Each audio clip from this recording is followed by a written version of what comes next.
The buzz of the tattoo needle feels like home now. 3 hours in, and the familiar sting across my ribs has faded to a dull throb that matches my heartbeat. Emma squeezes my hand, her silver rings cool against my sweaty palm. "You're insane, Sandra," she says, grinning. "I can't believe you're getting something this big for your first." I squeeze back, grateful she's here. The cherry blossom branches spreading across my side represent everything I want to become, something beautiful growing from broken places. After the year I've had, I need this reminder permanently etched into my skin. At least I'm not getting someone's name, I tease, thinking of the tiny cursive Michael she got last summer, now covered by a butterfly. That's like relationship suicide. Emma laughs, but something flickers in her eyes. God, don't remind me. Live and learn, right? The artist, Dave, wipes away excess ink, revealing another delicate branch. Looking good. Maybe 20 more minutes. I close my eyes, letting the rhythmic buzz wash over me. Emma's been my rock through everything. The promotion I almost sabotaged from anxiety, the disaster with Chris, even those weeks I could barely leave my apartment. She's the sister I never had, the one person who sees all my mess and stays anyway. "Remember when we promised we'd never get tattoos?" Emma's voice is soft, nostalgic.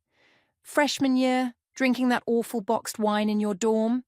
You broke that promise first," I remind her. 3 times now. 4, actually. She shifts in her chair, tugging at her crop top. "Got a new one last week." "What? Where?" I try to sit up, but Dave gently pushes me back down. "Stay still," he warns. "Almost done." Emma's cheeks flush slightly. "It's kind of private. I'll show you later." Something in her tone makes my stomach twist, but I brush it off. Emma's always been impulsive with tattoos. It's probably another butterfly or something equally basic. Dave finishes up, and I finally get to see the full piece in the mirror. It's perfect, delicate yet strong, just like I'm trying to be. Emma helps me snap a photo, then carefully applies the protective film while Dave gives aftercare instructions. "Let's celebrate," Emma declares once we're outside. "Drinks at Murphy's. I'll text Andrew to meet us." My stomach flutters at my boyfriend's name. Dating my best friend's brother should have been weird, but it just works.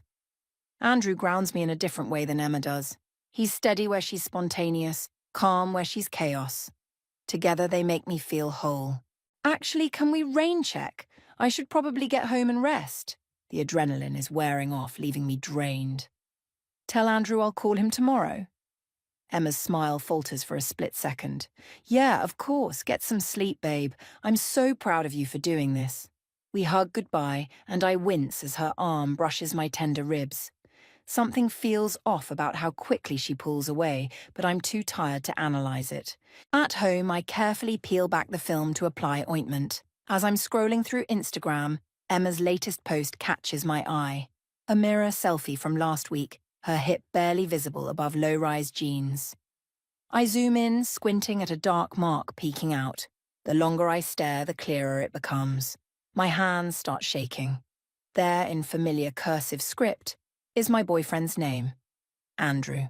The phone slips from my numb fingers. The cherry blossoms on my side suddenly feel like they're burning, each delicate petal a brand of betrayal. I run to the bathroom and throw up, bile rising as memories replay with horrible new context. Emma's lingering hugs with Andrew, their inside jokes, the way she always knows his schedule. My best friend and my boyfriend, the 2 people I trust most in the world. I grab my phone, thumb hovering over Emma's contact. But what would I even say? The words lodge in my throat like broken glass. All those hours of her holding my hand today, pretending to be my sister, my support, while his name was hidden beneath her clothes, a secret written in ink. My reflection shows a stranger, pale, shaking, eyes too wide. The cherry blossoms mock me with their beauty, their promise of growth from pain. I trace their outline, feeling the raised skin. Fine. If they want to play with permanent marks, I can play too. But I won't scream or cry or beg for explanations. I'll make them regret ever thinking they could break me. The coffee maker gurgles and spits, its rhythm matching the pounding in my head. 3 a.m., and sleep feels like a foreign concept. I've been sitting in my dark kitchen for hours, phone face down on the counter, trying to make the world make sense again. Emma's Instagram post is still there. I've checked 12 times, like maybe I hallucinated the whole thing. But no.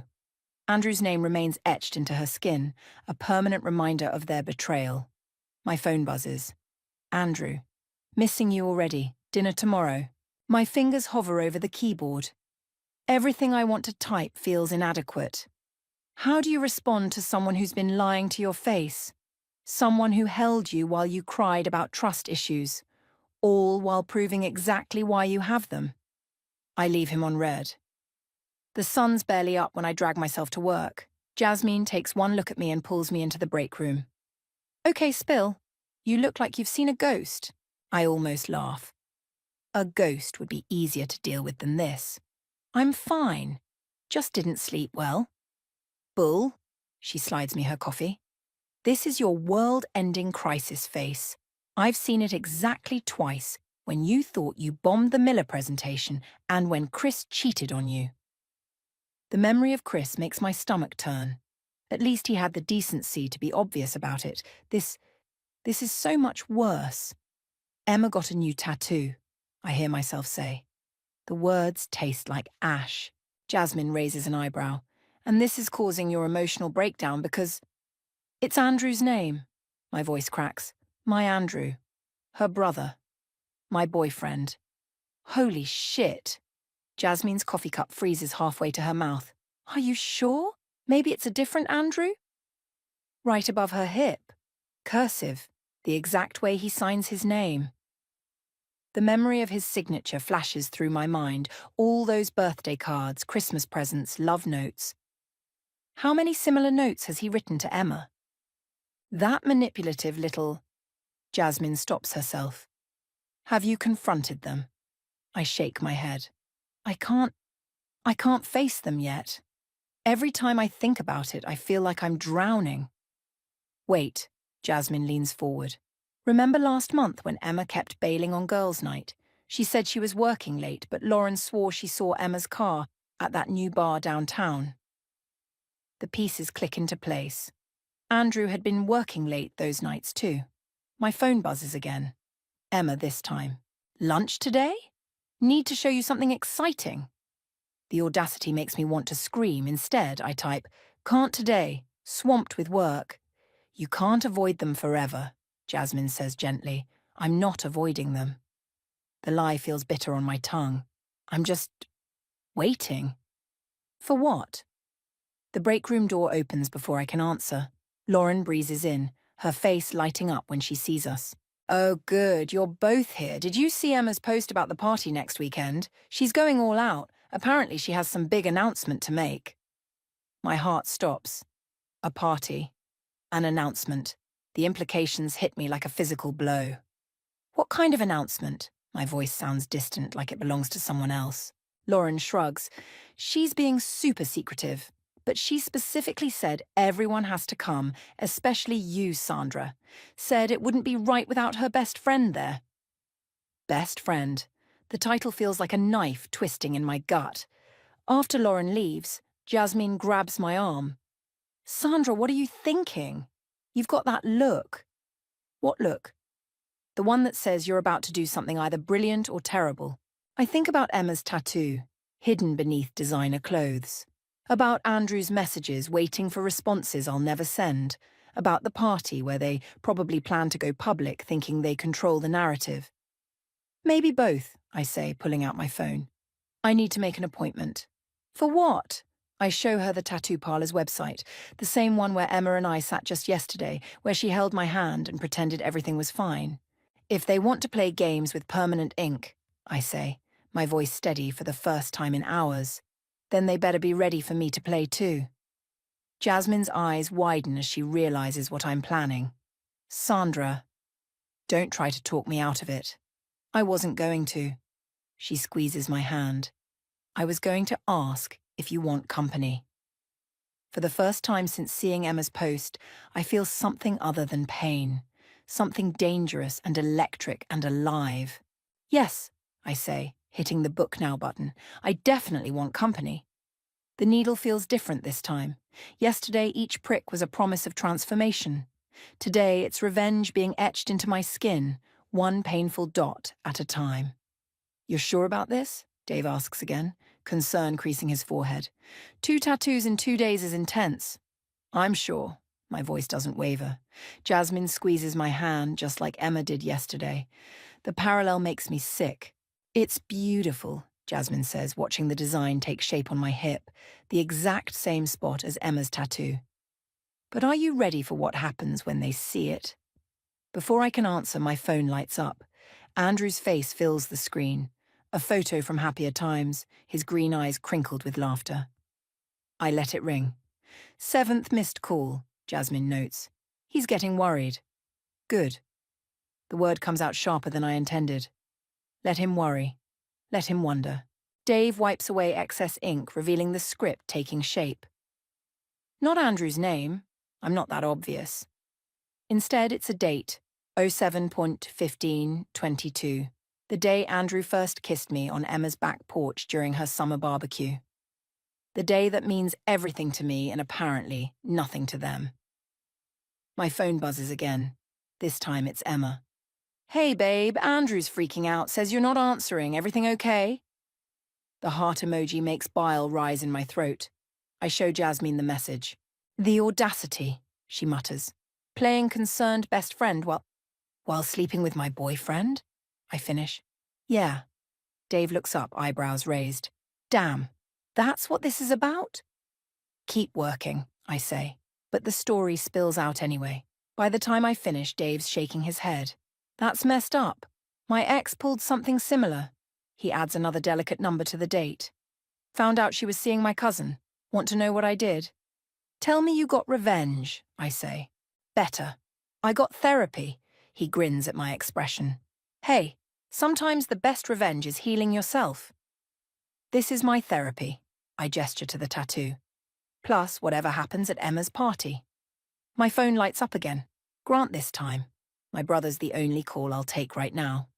Hey, stranger, I answer, trying to sound normal.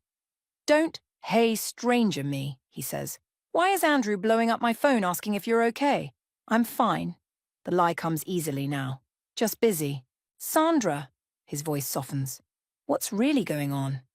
The concern in his voice nearly breaks me. Grant's always been my protector ever since we were kids, but this time I need to fight my own battle. I'll tell you everything soon, I promise. Just trust me? He sighs. Always. But if Andrew hurt you... It's complicated. I watch Dave add the final touches to the date. I'll explain at Emma's party. After hanging up, I examine the finished tattoo in the mirror. The numbers look delicate, innocent, unless you know what they mean. Emma will know. Andrew will know. Perfect, I tell Dave. Exactly what I wanted. Jasmine follows me outside, into the humid evening air. What's the next step? I pull out my phone and finally reply to Emma's message. Everything's great. Can't wait for the party. Need help setting up.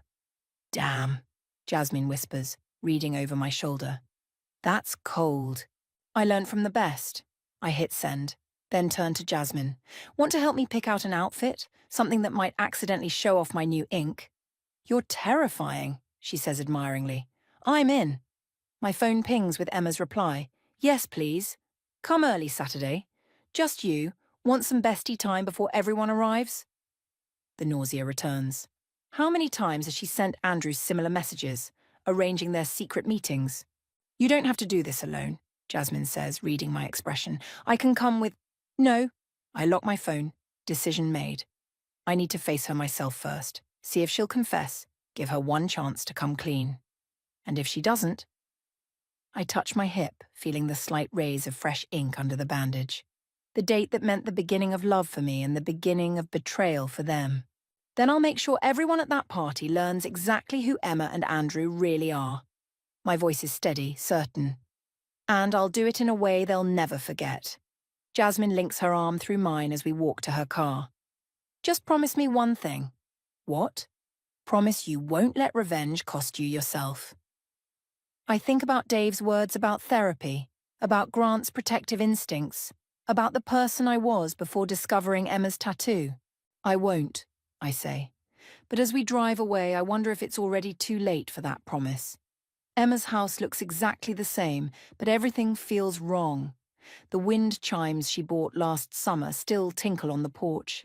The welcome mat still reads, "Good vibes only" in faded letters.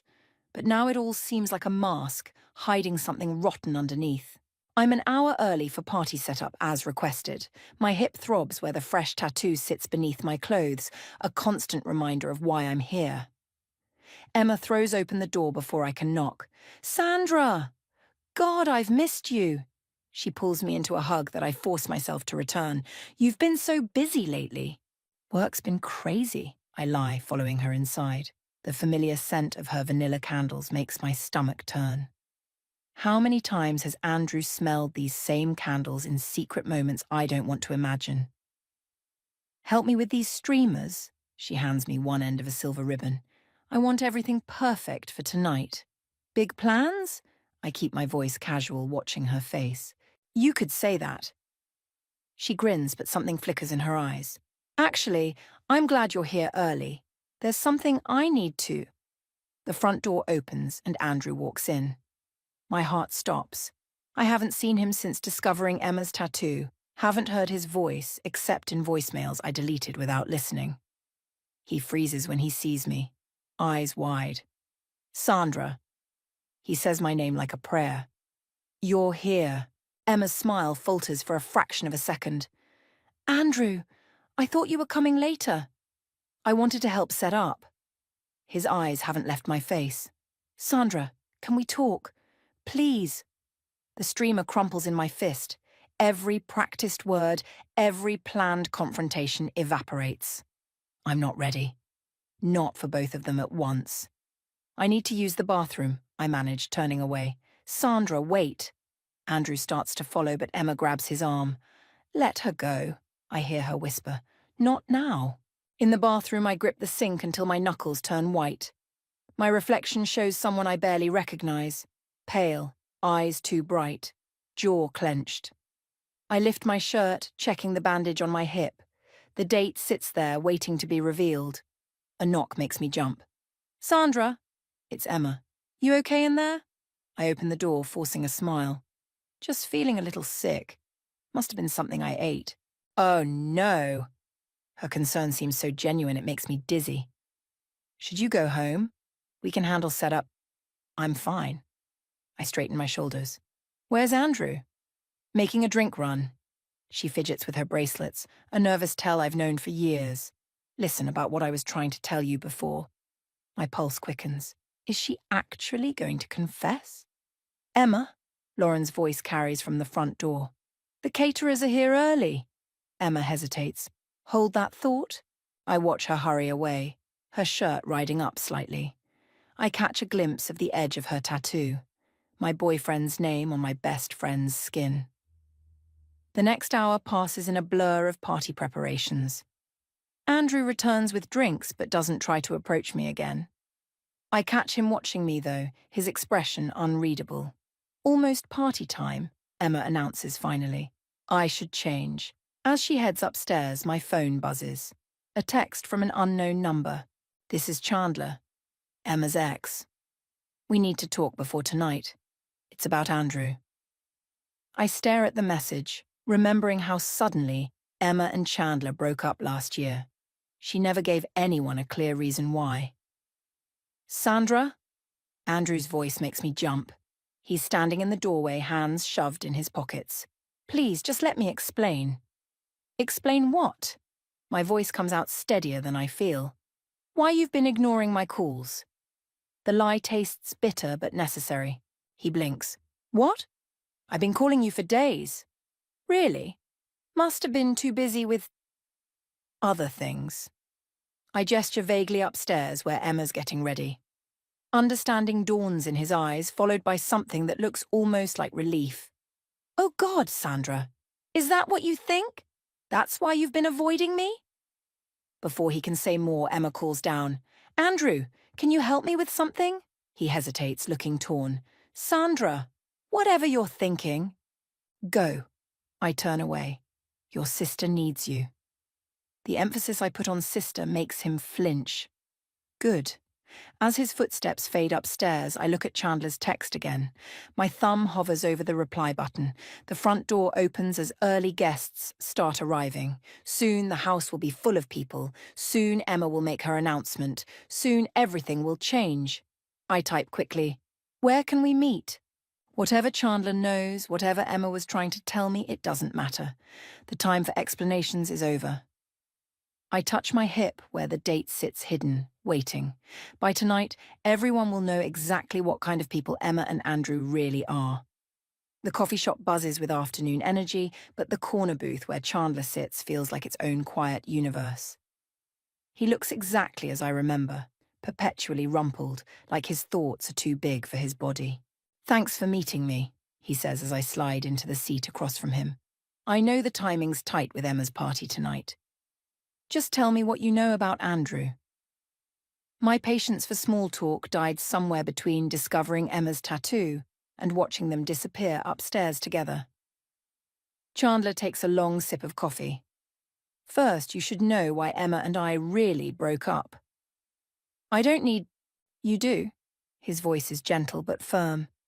"Because I found messages on her phone, not from Andrew, from Michael." The name hits me like a slap. Michael, whose name she got tattooed and covered up. Michael, who she claimed meant nothing. "She was seeing him our entire relationship," Chandler continues. "The tattoo wasn't a drunk mistake like she told everyone. It was planned. She wanted him to see it, to know he'd marked her permanently." My hands start shaking. "Why are you telling me this?" "Because you need to understand who Emma is. The tattoo, the secret meetings, the big revelation party. It's all part of her pattern. She gets off on the drama, on being the center of everyone's emotional universe." "And Andrew?" My voice cracks on his name. Chandler's expression softens. "I saw him an hour ago at the gym. Sandra, he was buying an engagement ring."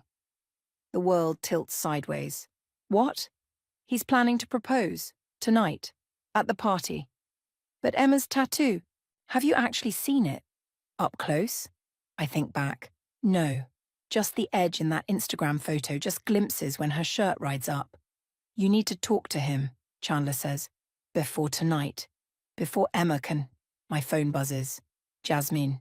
Where are you? Party's starting soon and Emma's acting weird." "I have to go." I stand up so quickly my chair scrapes the floor. "Sandra," Chandler catches my wrist. "Whatever you're planning with that new tattoo of yours, just remember, Emma's really good at turning people's weapons against them." The party's in full swing when I arrive. Music pulses through Emma's house, but all I can hear is my heartbeat. Andrew's getting engaged. To who? I spot him across the room, deep in conversation with Grant. My brother sees me first, eyes widening in recognition. "Sandra!" Emma appears at my elbow, cheeks flushed. "Perfect timing. I need you upstairs for a minute." "Actually," I start to pull away, but her grip tightens. "Please? Best friend privilege?" The stairs creak under our feet as she leads me to her bedroom. The same room where we've shared countless secrets, where I cried over Chris's cheating, where she held me and promised some people were still worth trusting. She closes the door and turns to face me. "I know you know." My heart stops. "About the tattoo," she continues. "I saw you checking your phone that night, zooming in on my photo." "Emma, let me show you." She lifts her shirt and there it is. Andrew's name in perfect cursive. Except, I step closer, squinting. The ink looks wrong. Fresh, but not healing like a real tattoo should. "It's temporary," Emma says softly. "For practice." "Practice? I'm getting Andrew tattooed for real next week, but not your Andrew." She pulls out her phone, shows me a message thread with another Andrew, her new boyfriend, a guy she met at work. "I wanted to be sure about the placement before making it permanent. I was trying to tell you earlier, but then everyone showed up." The room spins. "But you and my Andrew, the late nights, the secret meetings, planning his proposal to you, you idiot." She laughs, but there are tears in her eyes. "He's been freaking out for weeks, wanting everything perfect. The party tonight, it's not my announcement, it's his, yours." God, Sandra, what did you think was happening? My legs give out and I sink onto her bed. Everything realigns. The missed calls, the worried texts, the way they both kept trying to talk to me. Oh, God! Horror rises in my throat. Emma, I got a tattoo. What? I lift my shirt, showing her the date. Her eyes widen as she recognizes it. Your first kiss with Andrew, she whispers. Sandra, that's actually really sweet. Why do you look like you're about to throw up? Because I planned to use it as a weapon, because I nearly destroyed everything based on a misunderstanding and a temporary tattoo. Music floats up from downstairs. Soon Andrew will propose. Soon I'll have to face what I almost did to the people I love most. Emma! My voice shakes. I really messed up. The party thrums below us as I tell Emma everything, the misunderstanding, my rage, the revenge I'd planned. With each word, the weight of what I almost did grows heavier.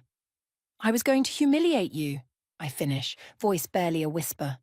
In front of everyone. Emma's quiet for a long moment. I get it. What? Sandra, you thought your boyfriend and best friend betrayed you. Of course you went nuclear. She squeezes my hand. I would have. The forgiveness in her voice makes everything worse. But I didn't trust you, either of you. I just assumed, because that's what Chris did to you. Emma's tone hardens. He's the one who broke your trust, made you expect the worst, not you. Before I can respond, Jasmine bursts in. There you are. Andrew's looking for... Wait, what's wrong? I open my mouth to explain, but Emma cuts me off. Just helping Sandra fix her makeup. Big night, right? Jasmine's eyes narrow. Right. The announcement. About that. What? Emma and I ask simultaneously. Lauren overheard Andrew on the phone earlier. Something about the ring not being ready. My heart sinks. After everything, I've ruined his proposal plans too. He's probably cancelling tonight, I say, because I've been avoiding him all week. No. Emma stands up, determination blazing in her eyes. No way are we letting your trust issues and my stupid temporary tattoo ruin this. Come on. She grabs my hand and pulls me toward her closet, throwing it open to reveal a familiar garment bag. Is that the dress you tried on last month? The one that made Andrew stop mid-sentence when you showed him the photo? Yeah. She pulls it out. Deep green silk that flows like water. Put it on. Emma. Put it on. Jasmine helps me change while Emma disappears downstairs. The dress fits perfectly, the silk cool against my skin, against my new tattoo. Oh, God, I freeze. The tattoo. What if he sees it? He won't, Jasmine assures me. Not unless you want him to. Emma returns with Andrew's sister Lauren in tow. Okay, slight change of plans. Andrew's in the backyard having some kind of crisis with Grant. Lauren, you're on brother duty. Keep him there 10 more minutes. Lauren grins. On it. Also, Sandra, whatever's going on, I'm team you guys. Always. After she leaves, Emma turns to me. Jasmine, I need you to gather everyone in the living room. Sandra, you're coming with me. She leads me to her parents' old room, now her home office. A small jewelry box sits on the desk. What's that? Open it.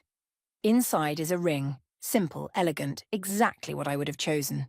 Beside it is a note in Andrew's handwriting, in case the jeweler doesn't finish in time. It's his grandmother's ring, Emma explains. The backup plan. He's been so focused on getting a new one designed that he forgot he already had perfect sitting right here. My vision blurs. Emma, listen to me. She grabs my shoulders. My brother has been in love with you since before he knew what love was. He spent 3 months planning the perfect proposal, then spent this week thinking he'd somehow lost you. So here's what's going to happen. You're going to take this ring, walk downstairs looking like an absolute goddess, and save both your happiness and his sanity. Okay? A knock at the door makes us jump. It's Grant. Andrew's about to come inside, he says. Whatever you're planning, do it fast. Emma presses the ring box into my hands. Your choice, Sandra. Trust or fear. But choose now. Music drifts up from downstairs. Our song, the one playing during that first kiss on Emma's porch.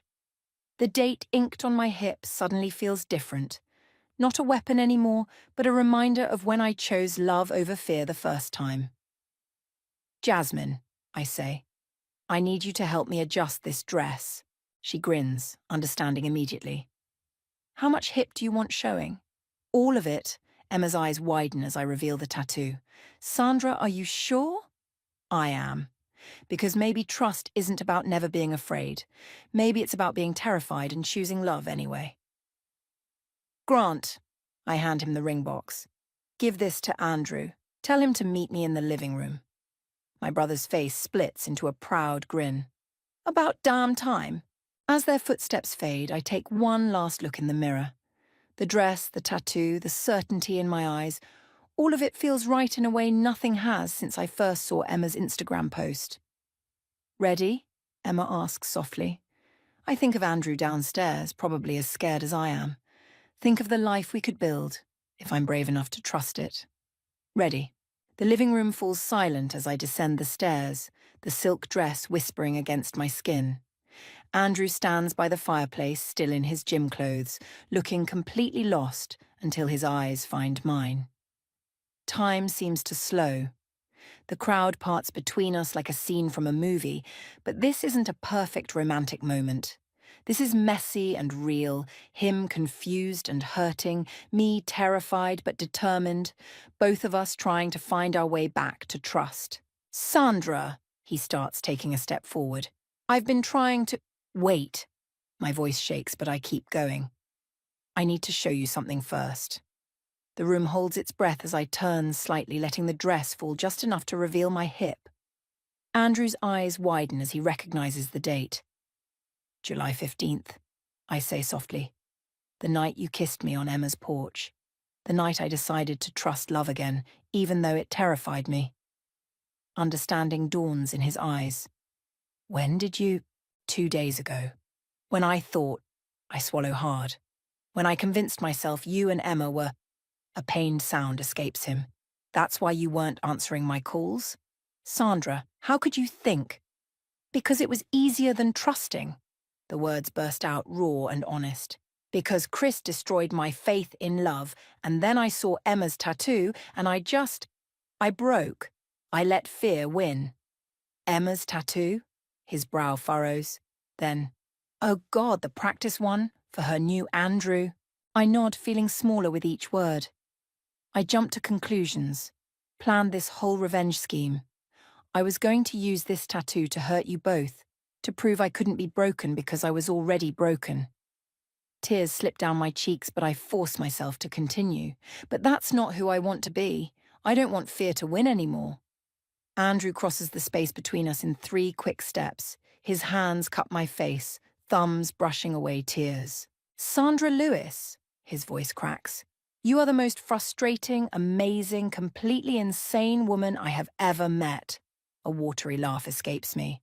That's not exactly a compelling proposal. No? He reaches into his pocket, pulls out his grandmother's ring. How about this? I love you. Even when you're jumping to crazy conclusions. Even when you're plotting elaborate revenge tattoos. Even when you're driving me absolutely nuts, avoiding my calls. The room has disappeared. There's only Andrew, only this moment. I had this whole perfect proposal planned, he continues. Romantic speech, new ring, everything. But you know what? This feels right. Us being completely imperfect together. He drops to one knee, and my heart stops. I want all of it, your trust issues, your protective walls, your huge heart that loves so fiercely even when you're scared. I want to spend my life proving that love doesn't have to hurt, that trust can be a choice we make every day. Emma appears at my side, squeezing my hand. On my other side, Grant grins through tears he'll later deny. So, Andrew holds up the ring. Will you marry me? Promise to trust me even when it's terrifying, to let me love you even when you're plotting my downfall, to... Yes, I cut him off, dropping to my knees in front of him.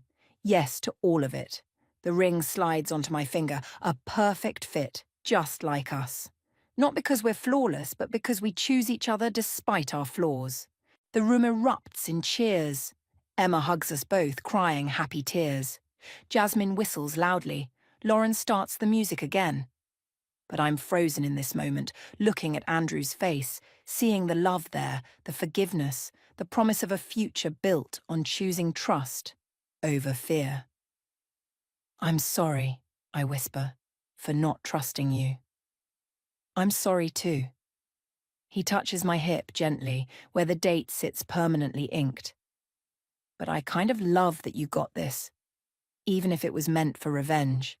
It's not revenge anymore, I say. It's a reminder of the night I first chose you and of today when I chose you again. He kisses me then, soft and sure, tasting of promises and new beginnings. Around us the party swirls back to life, Emma already planning engagement celebrations, Grant pretending he's not emotional, Jasmine documenting everything for posterity. But here, in the circle of Andrew's arms, I finally understand what real trust means. It's not the absence of fear, it's finding someone worth being brave for. And I'm ready to be brave every day for the rest of our lives. The party's winding down when I find Chandler on Emma's back porch, exactly where this whole story began. He's nursing a beer, looking thoughtful. You were wrong, I say, sitting beside him. About Emma. About all of it. He smiles, but it doesn't reach his eyes. Was I? Or did I just tell you what you needed to hear? The question hits me like a physical blow. What do you mean? You needed a push, he says simply, to confront things. I saw you spiraling, avoiding Andrew, letting fear win. Sometimes the best way to force someone to face the truth is to make them defend it. Understanding dawns slowly. You knew about the proposal. Emma told me last week, asked me to help if I could. He takes another sip of beer. The temporary tattoo was her idea too. Brilliant, really. She knew you'd see it, knew exactly how you'd react. She manipulated me? The engagement ring suddenly feels heavy on my finger. No. Emma's voice makes us both turn. She's standing in the doorway, arms crossed. I protected you. From yourself. By lying. By showing you what happens when you let fear tell the story. She sits on my other side. I knew you'd either run away forever or fight for the truth. I bet on you fighting. The night air feels electric with revelation. The Instagram post, the party timing, Chandler's warning. You orchestrated all of it? Not all of it, Chandler says. The tattoo you got, the way you chose trust in the end, that was all you. Inside, I can see Andrew through the window laughing with Grant. The sight makes my heart squeeze. I should be angry, I say slowly. But you're not, Emma finishes, because you understand why I did it. She's right. A week ago, I was ready to destroy my relationships over assumptions and fear. Now I'm wearing Andrew's grandmother's ring, carrying a date on my hip that represents choice rather than revenge. Thank you, I whisper. Both of you. Don't thank me, Chandler stands, brushing off his jeans. Thank her. It takes a special kind of love to risk losing someone in order to save them from themselves. After he leaves, Emma and I sit in comfortable silence. The same wind chimes that seemed so false this morning now sound like music. So, she nudges my shoulder. When are you getting Andrew's name tattooed? I laugh. Never.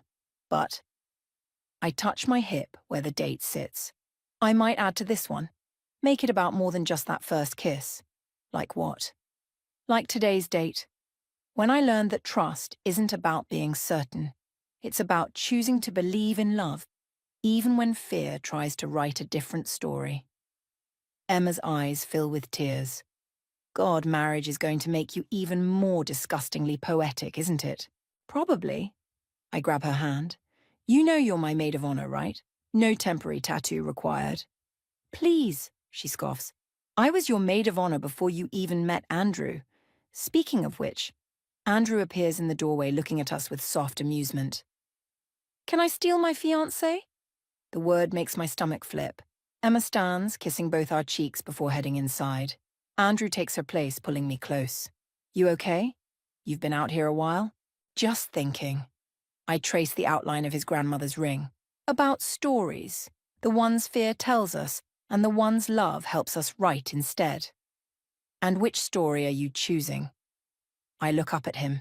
at the man who waited through my silence, who understood my fear without letting it break us, at my best friend inside, who loved me enough to risk losing me, at the date inked on my skin, permanent as my choice to trust. Ours, I say simply. The real one, not perfect, but perfectly us. He kisses me then, soft and sure, tasting of promises and new beginnings. Above us, stars punctuate the dark like periods at the end of sentences, marking the close of one chapter and the start of another. But this isn't an ending. It's a choice. One I'll make every day with every breath, with every beat of my trusting, terrified, completely loved heart. Some stories are written in ink, others in rings and promises. The best ones, I've learned, are written in the spaces between fear and faith, where love teaches us to choose trust, again and again and again.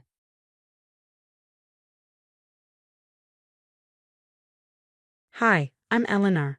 I'm 39, a nurse by day and a full-time mom to two incredible, but absolutely exhausting -8-year-old twins, Alex and Sarah. Life's been a chaotic whirlwind lately, and honestly, I'm barely holding it together. It all started 2 weeks ago when my husband, Andrew, God rest his soul, was killed in a car accident. We had our issues, sure, but he was a good man and an even better father. The kids are taking it hard, and I'm just trying to keep everything from falling apart. Mommy, when's Daddy coming home? Sarah asked the other day, her big blue eyes shimmering with unshed tears. My heart cracked into pieces right then and there. I knelt down and held her hands tightly. Baby, remember. We talked about this. Daddy's gone to heaven. He can't come home, but he's always watching over us. She sniffled, nodding reluctantly, while Alex, always trying to play the tough guy, stomped off to his room. He didn't say a word, but I know he's hurting. He's just like his dad, bottling everything up and pretending he's okay. As if dealing with that loss wasn't enough, my mother, Vivian, has been breathing down my neck. She's 65, but the way she nitpicks and judges makes her seem a century older. Yesterday she barged into the house, unannounced, as usual, and immediately started her critique. Eleanor, dear, don't you think the children's hair is getting a bit unruly? They look like little ragamuffins. I bit my tongue so hard I tasted blood. Mom, they like their hair long. It's not hurting anyone. She sniffed dramatically, muttering something about proper appearance, before zeroing in on the laundry pile I hadn't gotten to yet. If it weren't for my best friend Zoe, I think I'd have lost my mind by now. Last night, she called me just as I was reaching my breaking point. "How are you holding up, babe?" she asked.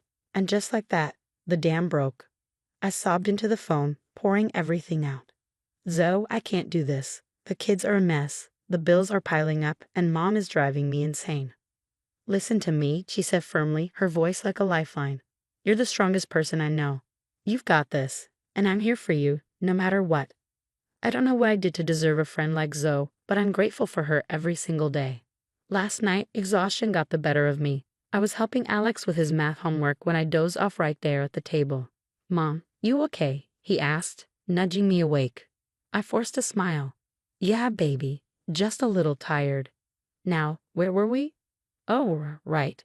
Fractions. Moments like that make me question if I'm cut out for this single mom life. But then I look at my kids, my beautiful, resilient babies, and I know I'd move heaven and earth for them. Today is Andrew's wake.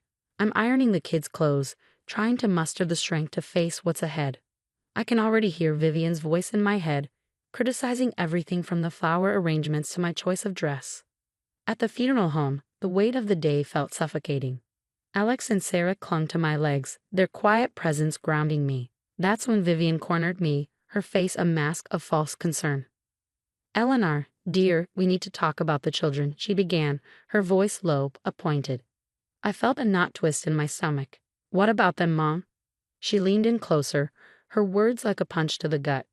Perhaps it's time to consider adoption. It would be best for everyone. You're clearly overwhelmed, dear. I stared at her stunned. Are you out of your mind? They just lost their father, and you're suggesting I give them up. Now, she said, raising a hand as if to calm me. Don't get hysterical. I'm just thinking of what's best for everyone. I was shaking with anger. torn between screaming and not wanting to make a scene at my husband's wake.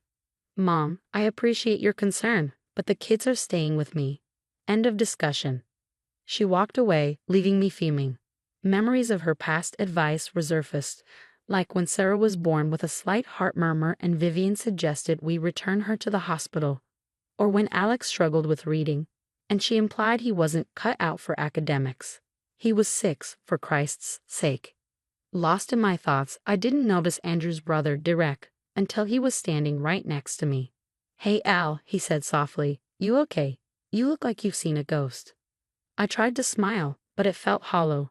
"Yeah, just. Everything's a lot right now." His eyes flicked toward Vivian. I couldn't help but overhear. "Is she serious about the adoption thing?" one voice murmured. "God, I hope not, but with her, you never know." Derek must have caught my expression because he squeezed my shoulder. "Listen, if you need anything at all, you call me, okay? Andrew would want us to stick together." I nodded, grateful for his support. As soon as I could, I slipped away to call Zoe. "Z, you're not going to believe this," I said, my voice trembling with anger and disbelief. I told her everything.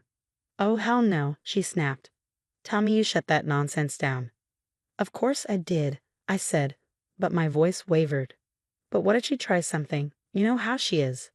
"Listen to me, Elle. It's time to cut ties.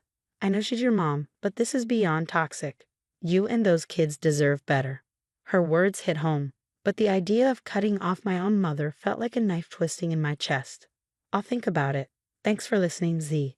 As I hung up, I noticed a small group of people nearby, whispering and casting furtive glances my way. Pretending to adjust a flower arrangement, I moved closer. Can you believe it? Giving up her own children? I always thought she was a bit unstable. Poor Andrew, may he rest in peace. He must be rolling in his grave. My blood ran cold. Vivian had been busy, all right, busy spreading her twisted adoption scheme to anyone who'd listen.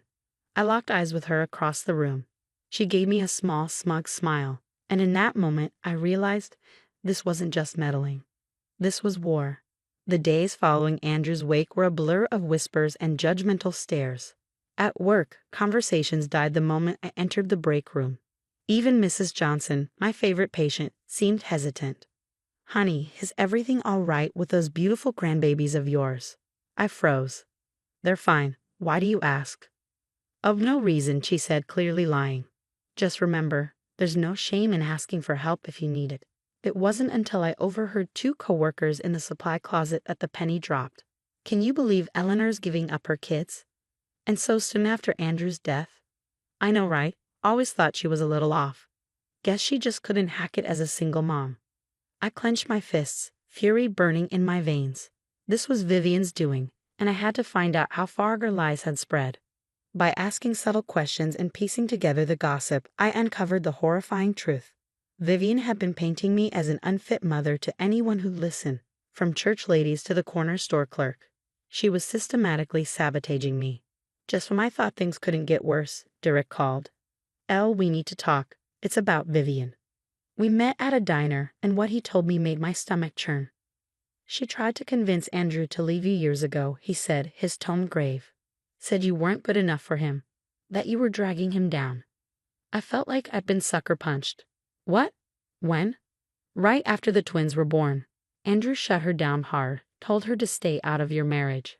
I thought you knew." I shook my head, tears stinging my eyes. "He never said a word." "That's because he loved you, Elle. He wouldn't let anyone, not even Vivian, come between you." That night, I couldn't sleep. Memories of Vivian's constant undermining and criticism replayed in my mind like a broken record. I had to know the full extent of her betrayal. Acting on instinct, I drove to her house while she was at her book club. Using the spare key I knew she kept under a planter, I let myself in and began searching. I wasn't even sure what I was looking for until I found it. A leather-bound journal tucked away in her desk drawer. My hands shook as I flipped through the pages. It was all there, years of plotting, plans to gain custody of the twins, waiting for the perfect opportunity to strike.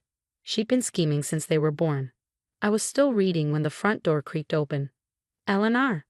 Vivian's voice was sharp as a blade. "What are you doing here?" I stood clutching the journal to my chest. "How could you, Mom? Your own daughter?" Her expression hardened. You shouldn't be snooping through other people's things. And you shouldn't be trying to steal my children. I shot back, my voice trembling with fury. She scoffed. Please, I'm trying to save them from you. You were never good enough for Andrew, and you're certainly not fit to raise those kids alone. That's not your decision to make. Oh, but it is, she said, her tone icy. I've already contacted Child Protective Services. With Andrew gone, it'll be easy to prove you're unfit. My friends at the agency will make sure of it. The blood drained from my face. You wouldn't dare. Her smile was cold and triumphant. Watch me. Those children deserve better than you, Eleanor, and I'm going to make sure they get it. Staring into her eyes, I realized this wasn't just meddling. This was her endgame, the culmination of years of control and resentment. But I wasn't going down without a fight. We'll see about that, Mother, I said, my voice steely. We'll see about that. Knowing time was against me, I called Zoe and Derek for an emergency meeting. We need to expose her. Zoe snapped her fingers. I've got it. We'll set up a fake charity event for struggling single parents. Vivian won't be able to resist showing up to gloat. Derek nodded. And we'll make sure to catch her on camera. If we play our cards right, she'll spill everything. The next week was a whirlwind of planning. Zoe called in favors, Derek handled the tech, and I reached out to everyone I knew, co-workers, the twins' teachers, neighbors. The response was overwhelming, and by the night of the event, I was a bundle of nerves. Vivian arrived right on time, looking smug as ever. Well, well, she said, her voice dripping with condescension. I see you finally come to your senses about needing help. I forced a smile. You were right, Mom. I can't do this alone. As we mingled, I introduced her to Sarah, a sympathetic social worker who was actually Zoe's cousin, equipped with a hidden camera. Mrs. Thompson, I've heard so much about you, Sarah said warmly. Elle says you've been incredibly supportive. Vivian preened. Well, someone has to look out for those poor children. Eleanor means well, but she's just not cut out for single parenthood. Oh, how so? Sarah prompted, her voice tinged with curiosity. And just like that, Vivian began to spill every nasty thought and sinister scheme. I've been planning this for years. Those children deserve better than her. Once Child Protective Services steps in, I'll get custody. It's for the best, really. I watched, heart pounding, as Vivian dug herself deeper. She was so wrapped up in her gloating, she didn't notice the room falling silent or the curious stares turning into cold glares. And the best part, she continued, Eleanor has no idea. She actually thinks. Suddenly, Vivian turned, perhaps to gloat directly to my face. But she misjudged the step. She went down hard, her hip striking the edge of a table with a sickening crack. The room erupted into chaos as paramedics rushed in. I couldn't help the twisted sense of justice that bloomed in my chest. The days that followed were a whirlwind. The video of Vivian's confession spread through the community like wildfire. Her carefully crafted image as a doting grandmother crumbled overnight. I visited her in the hospital, not out of concern, but to confront her one final time. How could you do this to me? Vivian rasped, her voice weak but filled with venom. Your own mother. I laughed, bitter and cold. Funny, I was about to ask you the same thing. You can't leave me like this, she pleaded, her eyes brimming with desperation. The doctor says I can't live alone anymore. You have to help me. I leaned in close, my voice low and firm. No, Vivian, I don't. You made your bed. Now lie in it. As I turned to leave, she called after me, her tone desperate. Where am I supposed to go? I paused at the door, a smile playing on my lips. I hear Sunny Pines Nursing Home has an opening. It's not much, but then again, neither are you. The weeks that followed felt like breaking through the surface after years of drowning. Without Vivian's toxic influence, Alex and Sarah began to flourish. Derek became a constant presence, the uncle they'd always needed. One evening, as we sat around the dinner table, me, the kids, Zoe, and Derek, Sarah looked up at me with her big blue eyes. Mom, are you happy now? I smiled, realizing that for the first time in years I truly was. Yeah, baby, I'm happy. As for Vivian, last I heard, she was settling into life at Sunny Pines, bitter and alone. Looking around the table at the faces of those I loved, I realized that sometimes the family you choose is stronger than the one you're born into. And me? I chose right. Your turn. If you were in Eleanor's shoes, would you have cut ties with Vivian sooner? Or would you have tried to salvage the relationship for the sake of family? How far is too far when it comes to toxic family members? Drop your thoughts in the comments below. I'd love to hear what you think. And if you enjoyed this story, don't forget to hit like and subscribe.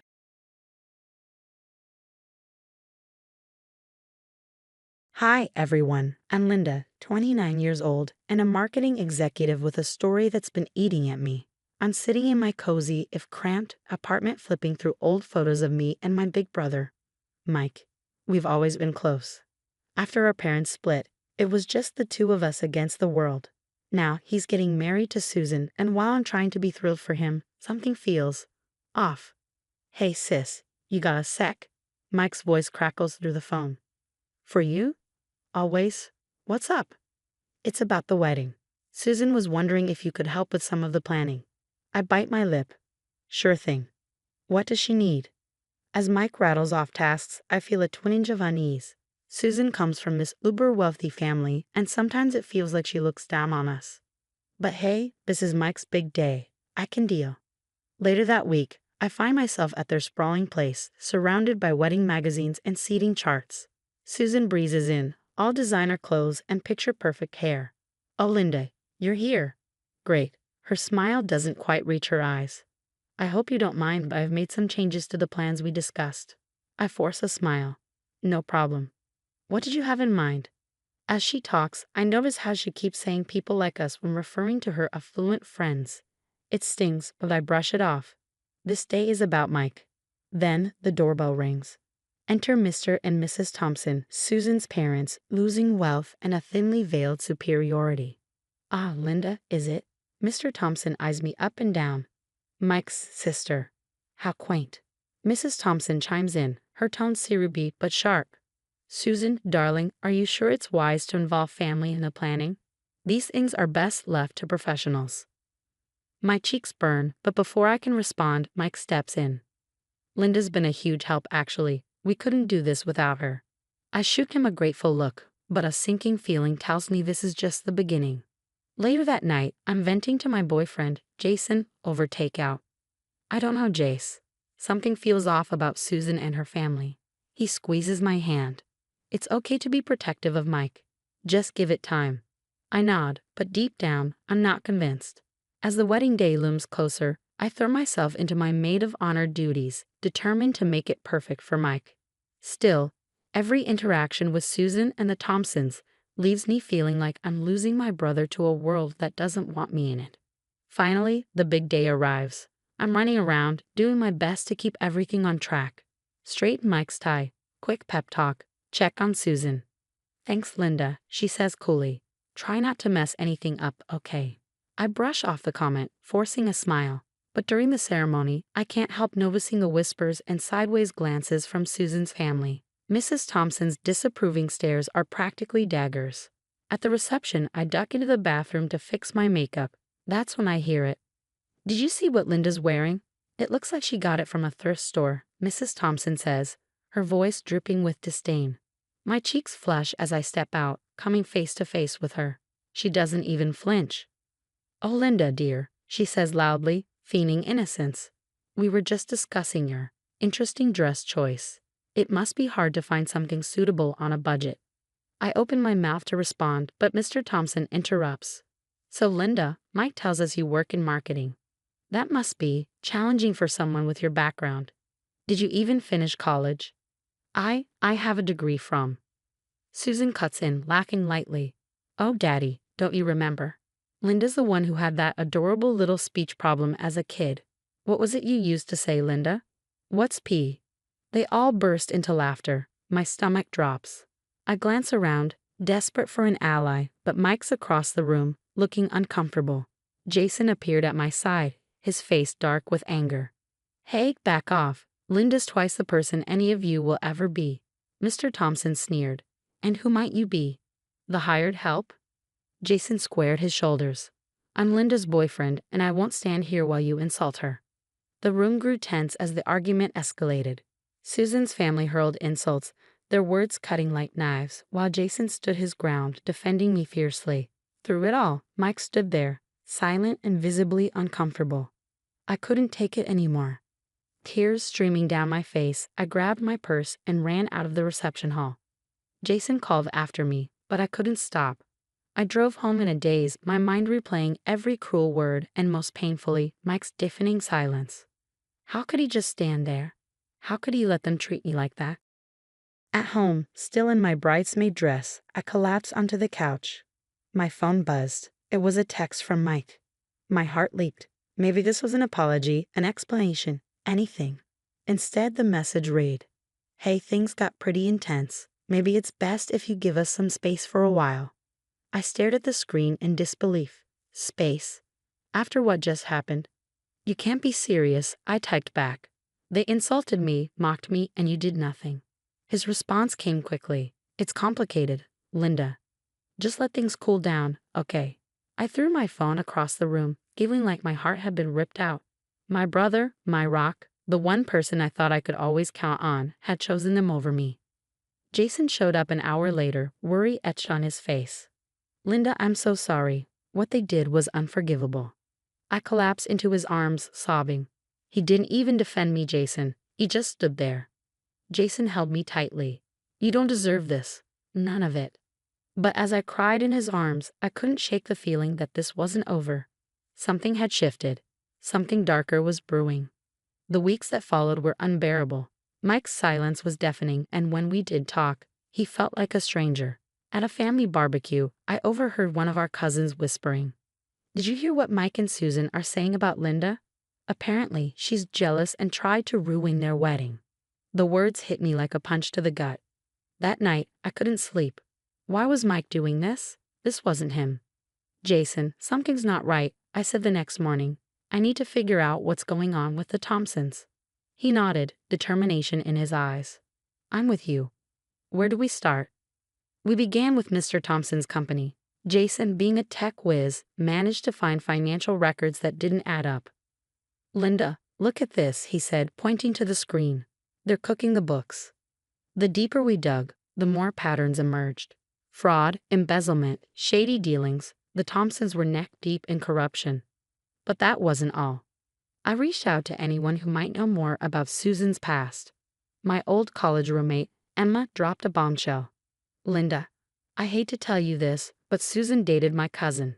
She isolated him from his family, maxed out his credit cards, and dumped him the moment she found someone wealthier." The pieces began to fall into place. Susan wasn't just manipulative. She was dangerous. One evening, Mike's best friend Tom called me. "Linda, I'm worried about Mike. The other day, I overheard Susan and her parents pressuring him to cut you out completely. They're saying you're a bad influence." My blood ran cold. "Thanks for telling me, Tom. I appreciate it." Jason called me over one night, his face grim. "Look at this," he said, showing me bank statements. "They've been transferring Mike's money into accounts they control. They're trying to trap him." I felt sick. "We need to stop them, Jason. We need to save Mike." As we pieced everything together, a horrifying picture emerged. The Thompsons were isolating Mike, controlling his finances, and possibly planning to use him as a scapegoat for their crimes. "Linda," Jason said, his voice serious, "this is bigger than we thought. We need to be careful how we handle this." I nodded, my determination hardening. "I know, but I'm not giving up on Mike. We're going to expose them and get my brother back." Looking at the mountain of evidence we gathered, I knew one thing. This was war. The Thompsons had money, power, and my brother under their thumb. They didn't know who they were messing with. I muttered, my voice low but steady. "Get ready, Thompsons. You picked the wrong family to mess with." Little did I know, the confrontation that was coming would change everything. The truth was about to explode into their perfect world, and there was no turning back. The day of reckoning had finally arrived. I had spent weeks planning this family gathering, making sure every detail was in place. As I stood in Aunt Martha's living room, surrounded by family and old friends, a mix of nervousness and steely determination gripped me. Mike walked in first, with Susan and the Thompsons trailing behind him. The tension in the room was suffocating. "What's all this about, Linda?" Mike asked, his voice wary but curious. I took a deep breath, the weight of what I was about to do sinking in. "It's time for the truth to come out, Mike. All of it." I started with the financial evidence. The fraudulent business practices of Mr. Thompson, emails, records, and clear evidence of their illegal activities. Gasps filled the room as the truth came to light.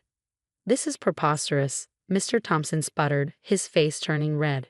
You have no right. But I wasn't finished. I hit play on a recording of Susan and her parents plotting to isolate Mike and control his finances. Susan's cold voice echoed through the room. Once we cut off that sister of his, we'll have total control. He'll never know what hit him. Mike's face drained of color, his eyes locked on Susan, disbelief written all over him. Is this true? Before she could answer, I dropped the final bombshell. Susan's past relationships, the manipulation, the financial abuse, all of it. You've been lying to me this whole time, haven't you? Mike's voice cracked, his world crumbling. The Thompsons tried to fight back, calling me jealous, unstable, anything to discredit me. But the room was on my side. Family and friends stood firm, backing up my claims with their own observations. Just when Mr. Thompson started threatening legal action, there was a knock at the door. 2 police officers entered. Mr. Thompson, we have some questions about your company's financial practices. As the officers led Mr. Thompson away in handcuffs, the room erupted into chaos. Amidst it all, Mike approached me, tears in his eyes. Linda, hi. I'm so sorry. I should have listened to you. I should have stood up for you. Part of me wanted to pull him into a hug, to tell him it was all okay. But the hurt was still too fresh. I needed more than an apology. I appreciate that, Mike, I said, my voice steady but guarded. But it's going to take time to rebuild what we lost. Mike nodded, understanding the boundaries I was setting. As the dust settled, I watched the Thompsons being questioned by the police. Susan, suddenly abandoned by her family, tried to plead with Mike. Baby, please, we can work this out. I love you. But Mike stood firm. No, Susan, we're done. I want a divorce. The following days brought the full extent of the Thompsons' crimes to light. They faced serious legal consequences, their carefully crafted facade crumbling around them. As for Mike and me, we began the slow, painful process of rebuilding our relationship. It wasn't easy. There were many tough conversations ahead. But we both wanted to heal. One evening, as Jason and I watched the news report on the Thompsons' arrests, I felt a weight lift from my shoulders. You did it, Linda, Jason said, squeezing my hand. You stood up for yourself and saved your brother. I smiled, relief and pride flooding through me. We did it. I couldn't have done it without you. Looking back on everything that had happened, I realized how much I'd grown. I had learned to trust my instincts, to stand up for myself, and to uncover the truth, even when it meant tearing apart everything I'd known. The road ahead wouldn't be easy, but with Jason by my side and my relationship with Mike on the mend, I felt stronger than ever. The Thompsons had thought they could break me, but they only made me stronger. As I watched them face justice for their actions, I knew one thing for sure. Sometimes karma really does come through in the end. If you were in Mike's shoes, would you ever be able to forgive Linda for exposing your spouse and in-laws, even if they were manipulating you? Or would you resent her for destroying your marriage, no matter the truth?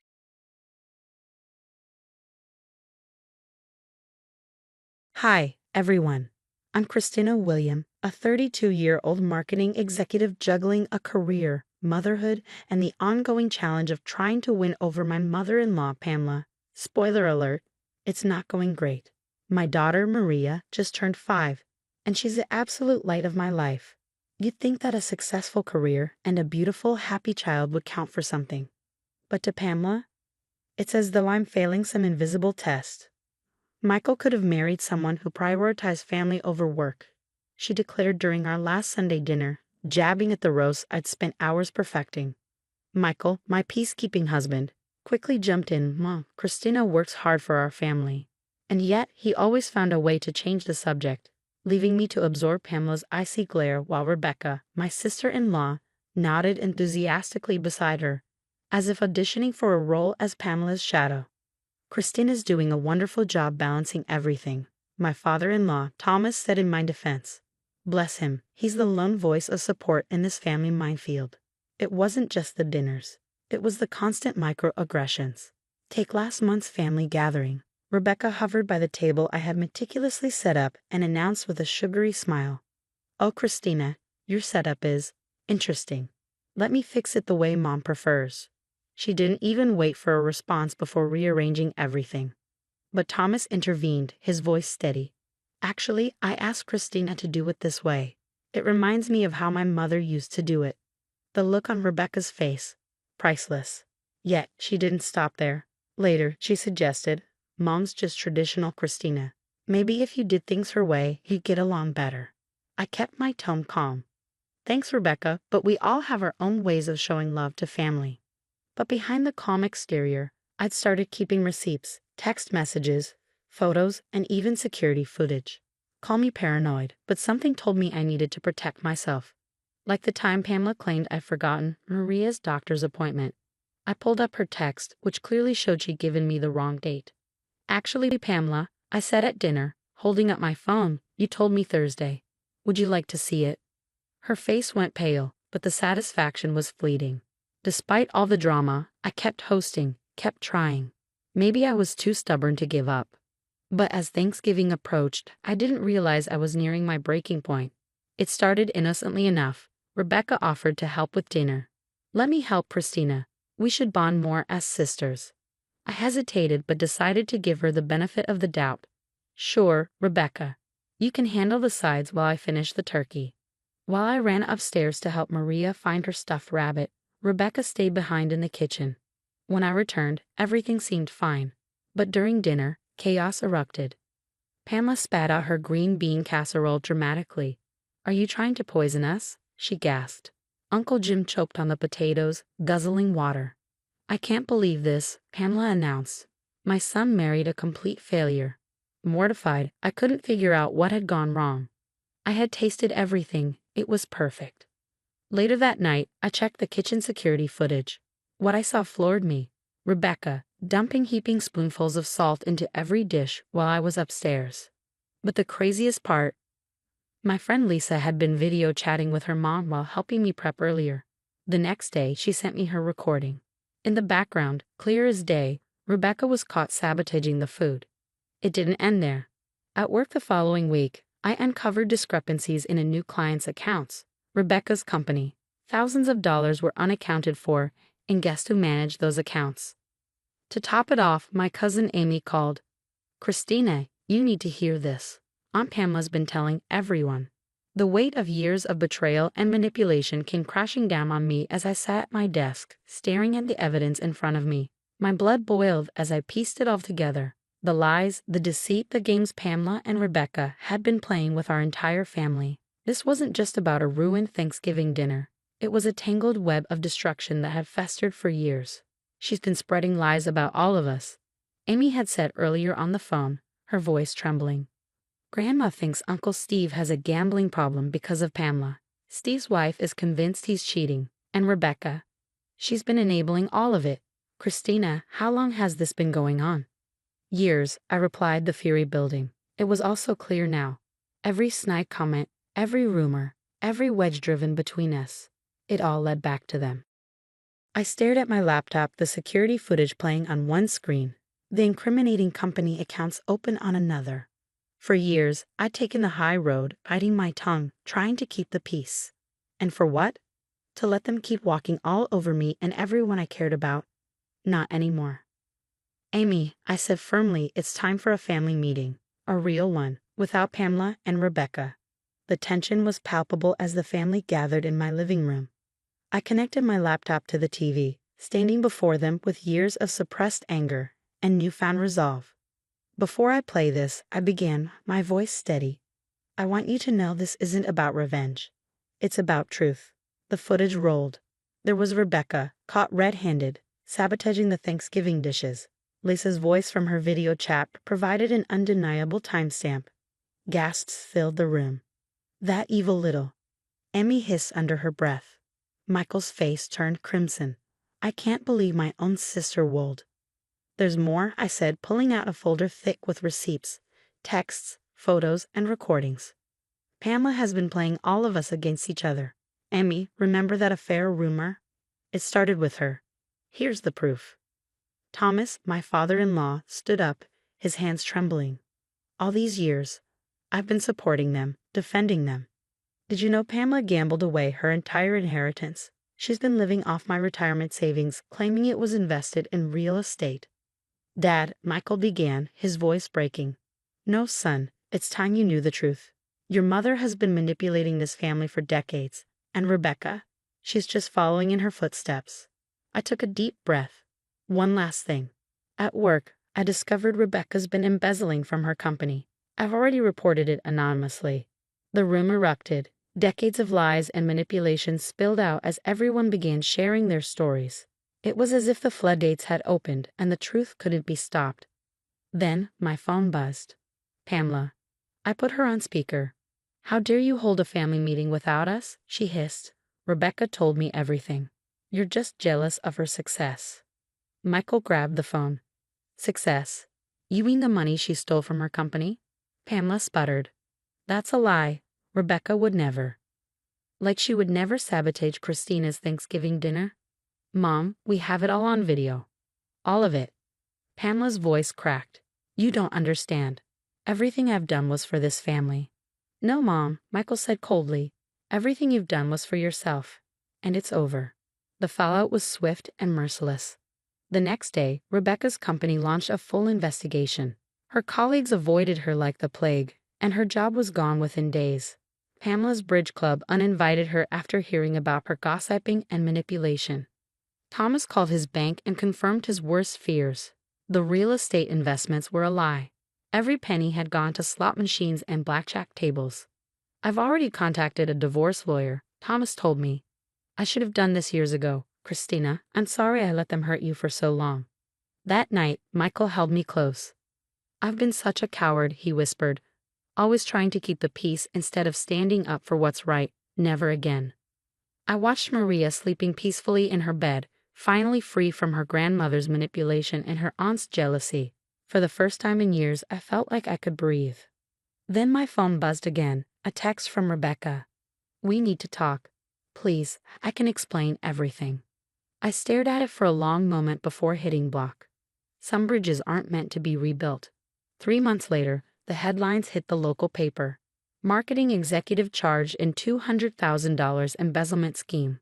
Rebecca's mugshot was plastered on the front page. Not only had her company fired her, but they also pressed charges. 200 grand. I always knew she'd been stealing. The amount still shocked me. $200,000 stolen. Rebecca's greed had known no bounds. Over coffee, Amy filled me in on the aftermath. Did you hear? Her mortgage application got denied. She's moving to Arizona. Apparently, she can't even afford to rent around here anymore. Everyone knows what she did. Meanwhile, Thomas uncovered yet another betrayal. Pamela had secretly mortgaged their house to cover her gambling debts. The divorce papers landed on her prized designer handbag like a bomb. She lost everything.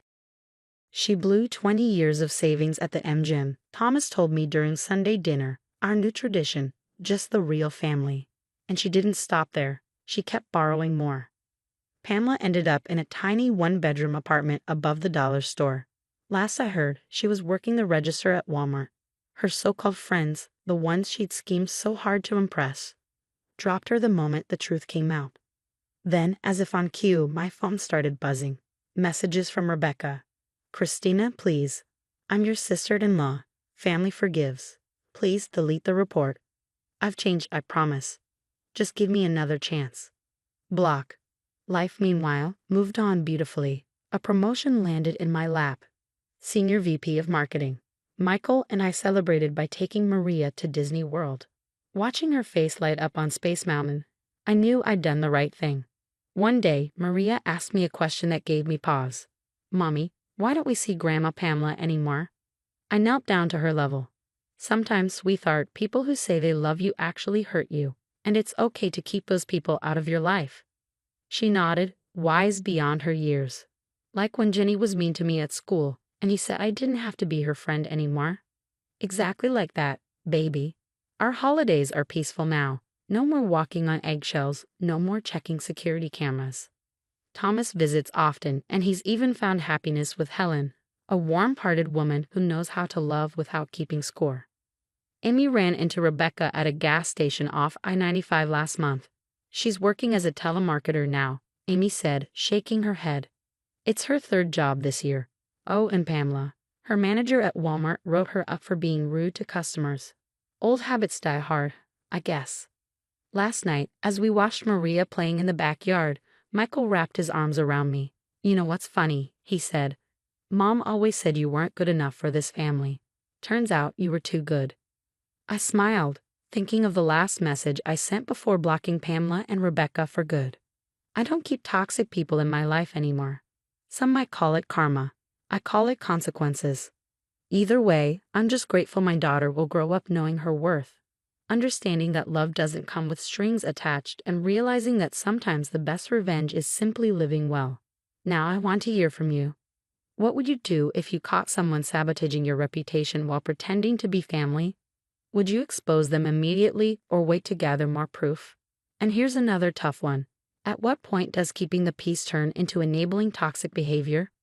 Drop your thoughts in the comments below. I respond to every comment and love hearing your stories. And don't forget to hit that subscribe button and turn on notifications for more real-life tales about overcoming toxicity and coming out stronger. Trust me, you won't want to miss what's coming next. Remember, the greatest act of self-love is knowing when to walk away.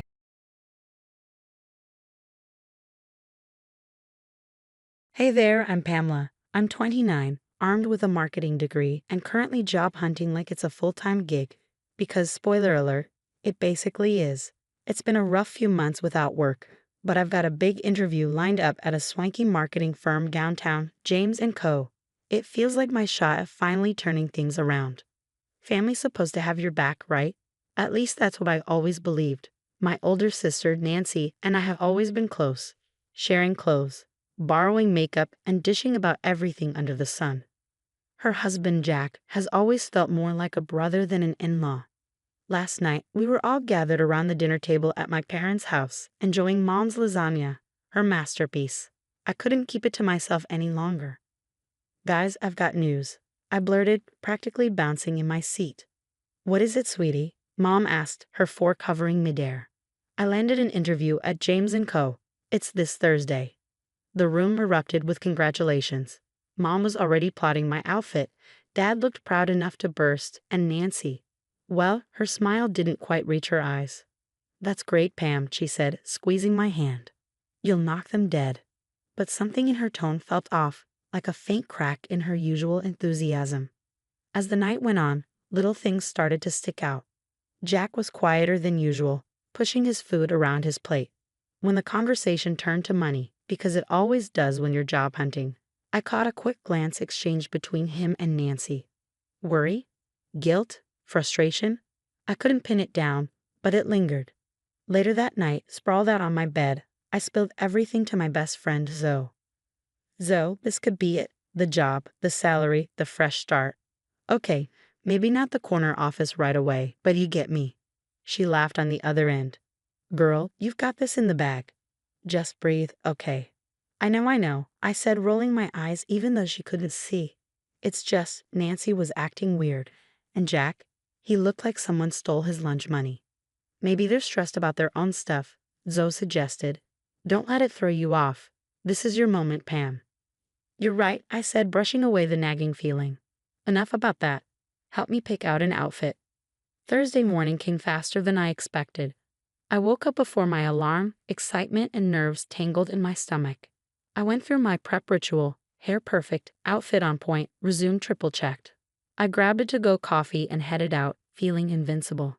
The drive downtown was a blur of pep talks and deep breaths. When I arrived at the sleek James & Co. building, I felt a rush of confidence. You've got this, I whispered, smoothing my blazer one last time. Inside, I was greeted by a sharply dressed woman in her 40s. Her smile was polite, but her eyes didn't match the warmth of her words. Red flag number 1. Miss Carter, please have a seat, she said, gesturing toward the chair across from her. Thank you, I said, trying to sound calm. We have some concerns to address before we begin, she said, sliding a folder onto the desk. My stomach dropped. Concerns. We received an anonymous email this morning with some troubling information about you. Her voice was crisp, her tone all business. Can you explain your criminal record? I blinked, completely blindsided. I'm sorry, what? Your criminal record, she repeated, her expression hardening. And while we're at it, perhaps you'd like to address the substance abuse allegations outlined here. My breath caught in my throat. There must be some mistake, I stammered, my heart pounding. I don't have a criminal record, and I certainly don't have any substance abuse issues. She didn't look convinced. Miss Carter, we take these claims very seriously. If you're not going to be honest with us. I am being honest. I interrupted, my voice rising in panic. There's been some kind of mistake. Please, can I see this email? The interviewer shook her head, her expression unchanged. I'm afraid that's confidential. Look, Miss Carter, I think it's best if we end this here. And just like that, it was over. I stumbled out of the office in a daze, barely remembering to thank the receptionist on my way out. My legs felt like lead as I made it to the parking lot, where I fumbled for my phone with shaking hands. Zoe, I choked up as soon as she picked up. It was a disaster. A complete and utter disaster. Pam, slow down. What happened? I spilled everything, my words tumbling out in a frantic rush. Zoe stayed quiet, letting me unload the nightmare of an interview. Okay, she said once I ran out of steam. Let's think about this logically. Someone's clearly set you up. But who and why? My mind raced, flipping through possibilities. Who would go out of their way to sabotage you like this? I don't know, Zoe, I whispered, voice cracking. I just don't know. All right, here's the plan, Zoe said, slipping into problem-solving mode. You're coming over to my place. I'll grab some ice cream, you grab some wine, and we'll figure this out. There's got to be a trail, emails, phone calls, something. Her confidence steadied me. Yeah, okay, thanks, Zoe. I don't know what I'd do without you. Later that night, Zoe and I went into full detective mode. Armed with rocky road and sheer determination, we started digging. And what we found made my stomach churn. First, my email. Someone had hacked into it, reading my messages, sending sketchy ones. The violation felt personal, invasive, like someone rooting through my diary. This is next-level creep stuff, I muttered, scrolling through my sent folder. Then Zoe froze. Oh, Pam. Since when do you have a Facebook page called Pamela's Wild Nights? I nearly choked on my wine. I don't. But there it was, a profile littered with photoshopped pictures of me doing cake stands, smoking, and God knows what else. The final blow? We discovered someone had made anonymous calls to James & Co., spinning scandalous stories that would make a tabloid blush. This is insane, I whispered, my head spinning. Who'd go to all this trouble? The answer hit me like a freight train. No, it couldn't be. But the more I thought about it, the more it clicked. Nancy's weird behavior at dinner. Her hollow congratulations. Jack's unease. The next day, I confronted her. Nancy, I said, forcing my voice to stay steady. Did you have anything to do with sabotaging my interview? Her eyes widened. What? Pam, how could you even think that? Her voice hit that high-pitched note it always did when she was lying. The same one she used in high school when she denied stealing my favorite lip gloss. I wasn't buying it, but I needed proof. Enter Ryan, my tech-savvy cousin. Leave it to me, he said, cracking his knuckles like a hacker in a spy movie. 2 days later, Ryan called me over. You're not going to like this, Pam. He showed me the digital breadcrumbs, emails, fake profiles, and anonymous calls, all leading back to Nancy's devices. But why? I asked, my voice barely a whisper. Ryan shrugged, looking grim. That's something you'll have to ask her. Later that night, I got my answer. Jack's raised voice carried through the phone as I passed their living room window. Words like payments and deadlines caught my ear. It hit me all at once. Jack had a gambling problem. They were drowning in debt. Suddenly, Nancy's actions made a twisted kind of sense. She wasn't just jealous or spiteful. She was desperate. If I got the job, my success would only highlight their struggles. And in her fear, she'd chosen to sabotage me. I felt sick. My own sister, the person I'd shared everything with, had betrayed me to protect her own crumbling life. What are you going to do? Ryan asked when I told him. I took a deep breath, anger and determination mixing in my chest. I'm going to confront her. And this time, she's not going to squirm out of it. As I drove to Nancy's house, my thoughts raced. How could she do this? Could we ever move past it? One thing was certain, nothing would ever be the same again. I was done being a victim. It was time to take control of my life, my future, and my narrative. No one, not even my own sister, was going to stand in my way anymore. When I stormed into Nancy's house, my blood was boiling. She sat there, trying to act calm and innocent, but I wasn't buying it. "Cut the crap, Nancy," I snapped, slamming the folder of evidence onto her coffee table. "I know what you did." Her face went pale. "Liv, I don't know what you're talking about." "Save it," I interrupted, pointing to the damning documents Ryan had uncovered. The hacked emails, the fake profiles, the anonymous calls to James and company. "It was all you," explained Ness. Nancy's eyes darted around, desperate for an escape. That's when Jack walked into the room, his brow furrowed in confusion. "What's going on?" he asked, looking between us. I turned to him, my voice trembling with fury. "Your wife sabotaged my job interview. She's been actively trying to ruin my life." Jack's jaw dropped, and he looked at Nancy, who was now on the verge of tears. "Is this true?" And just like that, the dam broke. Nancy started sobbing, her words tumbling out in broken gasps. "I'm sorry. We're in so much trouble, Jack. The debts, the gambling. I couldn't stand the thought of Liv being successful while we're falling apart." Jack's face hardened, his shock giving way to anger. "So you tried to drag her down with us? Nancy, what the hell?" I stood there, shaking with a mix of rage and heartbreak. Seeing her break down was like watching a slow-motion car crash. Horrifying, but impossible to look away from. "I trusted you," I said, my voice barely above a whisper. "You're my sister. How could you do this to me?" Nancy reached out to me, tears streaming down her face. "Liv, please, I wasn't thinking straight. We can fix this, right?" I stepped back, shaking my head. "No, Nancy, we can't." I turned to Jack, my tone softer but firm. "You both need help. I'll help you find a support group for the gambling, Jack. But after that, I'm out. I'm done." The next few days passed in a blur of emotions. I reached out to James and company, explaining the situation with as much honesty and professionalism as I could. To my surprise, they were understanding. "We were impressed by how you've handled this," the HR manager said. "We'd like to offer you another interview." 6 months later, my life looks completely different. I'm thriving at James and company, working on exciting campaigns that make me love what I do. My mornings are filled with purpose, and my evenings are often spent laughing over wine with Zoe or learning coding basics from Ryan. As for Nancy and Jack, they're in counseling. Last I heard, they're trying to rebuild, but the family has kept their distance. It hurts, but I hope they figure things out, for their sake, not mine. Sometimes I miss the sister I thought I had.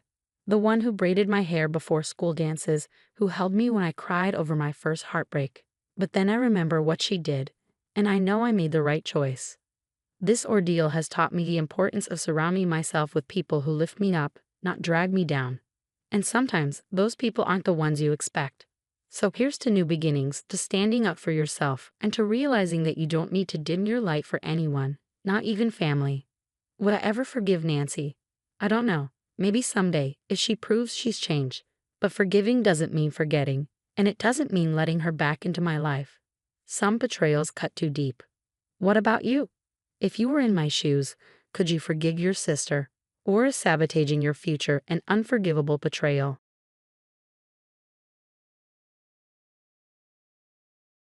Hi everyone, I'm Lisa Mitchell, and today I want to share how I dealt with toxic people in my life. Buckle up, this one's a wild ride. You really hit the jackpot with Jack, Lisa. Those were my sister Amanda's words at my wedding, just 7 months ago. Looking back now, I can't help but laugh at how drastically life can change. You're literally living the dream girl, successful realtor, gorgeous husband, and now this beautiful house. Rachel, my best friend from college, gushed as she helped me unpack in our new home. I'd met Jack at a tech conference where I was networking for real estate clients. He was giving a presentation about software development, and I was instantly drawn to his confidence and warm smile. 2 perfect years of dating followed, romantic dinners, weekend getaways, and endless talks about the future. "Oh, darling, I've always wanted a daughter. Jack's past girlfriends were never good enough, but you're just perfect." That was Patricia, my mother-in-law, the first time we met. I should have picked up on the possessive undertone in her voice, but I was too smitten with Jack to notice. "Sweetheart, what did the doctor say?" Jack's voice echoed in my mind from the day my life changed forever. 6 months into our marriage, I found a lump in the shower. It turned out to be stage 2 breast cancer. We're going to fight this together, Lisa. I don't care how hard it gets. We'll get you the best treatment, Jack assured me, holding me close. I believed him. Girl, you don't have to go through this alone. We're your ride or dies, Rachel said as Amanda nodded in agreement when I shared the diagnosis. But I decided to keep my illness private. I don't want clients backing out of deals because they think I'm unreliable. I explained, trying on my first wig and forcing a smile. These wigs are amazing, you can't even tell, Amanda said during one of our lunch dates. But not everyone was so supportive. Patricia's questions became unsettling. How long have you known Lisa? Did she ever have health issues before? She asked Rachel, fishing for information. Be careful around her, Lisa. Something about the way she watches you gives me the creeps, Rachel warned. Then came the uninvited visits. Lisa, honey, I brought you some homemade chicken soup, Patricia chirped one afternoon. I hadn't given her a key, but she somehow had one made. This kitchen is a mess. How do you expect to take care of Jack if you can't keep the house clean? And what's with all this takeout? A wife should cook fresh meals. I was too drained from chemo to argue. The criticism became routine. Then, one day, I caught her rifling through my medical files in the home office. What are you doing? I demanded. Oh, I was just tidying up, she replied, feigning innocence. Jack seems so worried lately. Is there something you're not telling us? The final straw came at a family barbecue. I had just completed my 3rd round of chemo and put on my best wig, determined to appear strong. Everyone, I'd like to propose a toast, Patricia announced, standing behind my chair, to family and honesty. I felt a tug, and time seemed to freeze. My wig slipped off in front of everyone. Gasps filled the air. Phones were raised, recording the moment.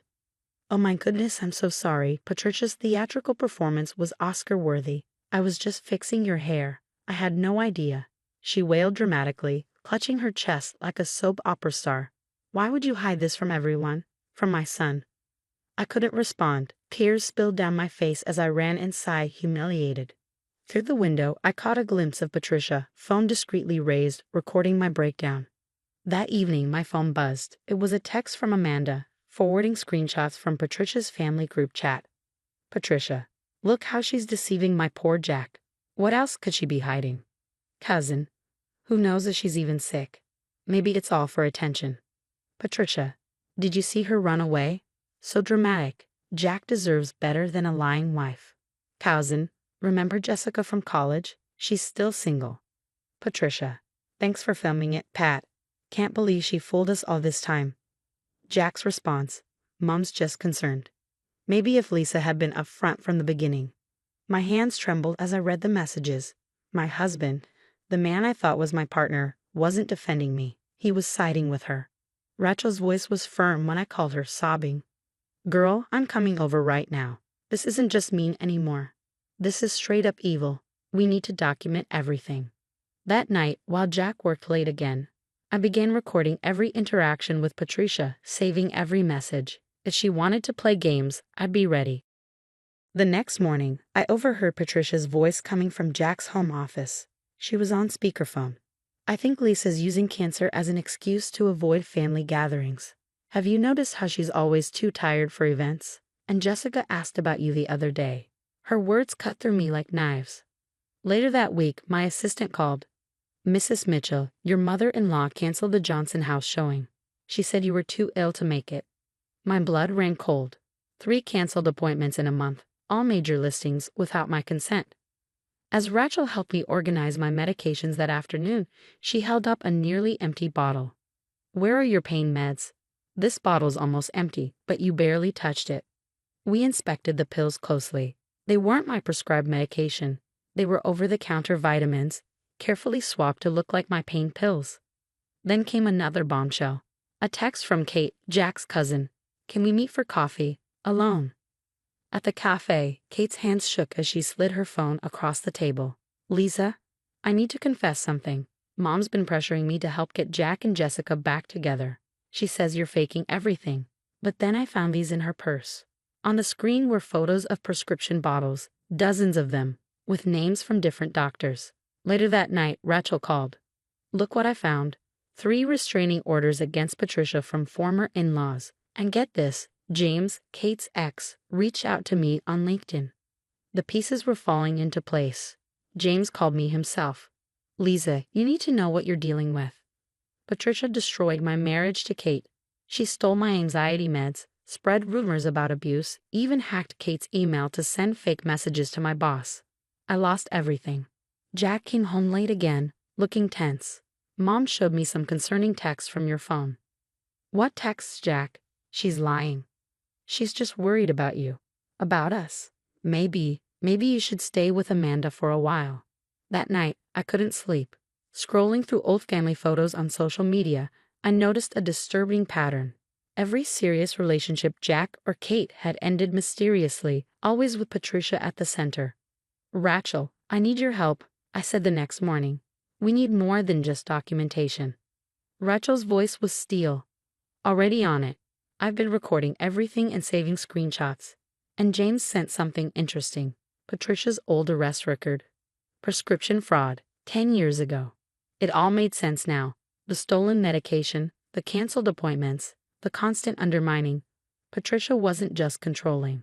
She was a manipulative, dangerous woman with a history. We need to be smart about this, Rachel warned. One wrong move, and she'll twist it around. Trust me, Lisa, that woman's going down. Rachel's voice was a lifeline as she helped load the last box into her car. While Jack was at work, I left the evidence neatly stacked on his desk. Photos, videos, testimonies, prescription records, everything. 3 days later, my phone exploded with notifications. Jack's voice trembled when he called. Lisa, I'm so sorry. I was blind. Mom's been arrested. The police found oxycodone prescriptions in her house under 10 different names, and she used my social security number to open credit cards. There's so much debt. I stayed silent for a moment, then replied, Did you also find the videos of her mocking my cancer or the proof she sabotaged my business? Kate called next, crying. Lisa, the police uncovered emails Patricia manipulated. She twisted every conversation between James and me. Our entire divorce was based on her lies. The family group chat that once mocked me became a support group for Patricia's victims. Former in-laws came forward with similar stories. Her once flawless facade crumbled under the weight of lawsuits. A week later, one of Patricia's old bridge club friends approached me at the grocery store. Miss Mitchell, we're all disgusted by what she did. To you, to everyone. She's not welcome in our circles anymore. My last chemotherapy session felt like a personal victory. My hair grew back stronger, just like me. My real estate business thrived, bolstered by clients who admired my resilience and honesty. Lisa, please, I've changed. Can we try again? Jack's text went unanswered. You deserve better than someone who didn't believe you, Kate told me over coffee. We'd grown close, healing together. Kate smiled shyly. I'm getting married again next month, to James. We'd love for you to come. Mom's not invited, obviously. Last week, I organized a charity event for cancer survivors. While greeting guests, I met someone new. He listened to my story, not with pity, but with understanding. Karma got her good, Rachel said, scrolling through her phone. Patricia's mugshot had made the local news, attached to multiple fraud charges and jail time. Her reputation was in shambles. I touched my now full head of hair, remembering that humiliating barbecue. You know what, Rachel? When she pulled off my wig, she actually did me a favor. She showed me exactly who my real support system was. The doorbell rang, and I found a bouquet of flowers waiting for me. The card read, Congratulations on the downtown office expansion. It was from Kate and James. Sometimes, the best revenge isn't revenge at all. It's rising above, succeeding, and living your best life while toxic people self-destruct. Patricia's in jail, her lies exposed, her reputation ruined. Meanwhile, I'm thriving, cancer-free, with a booming business and surrounded by genuine love. What about you? If you caught your mother-in-law going through your private medical records, would you confront her immediately or gather evidence quietly like I did? Would you tell your spouse right away or wait until you had solid proof? Share your thoughts in the comments. I'd love to hear how you'd handle a breach of trust like this. If my story resonated with you, don't forget to hit that like button and subscribe for more real stories about overcoming toxic relationships and standing up for yourself. Remember, your health battles are your story to tell. No one has the right to expose them before you're ready.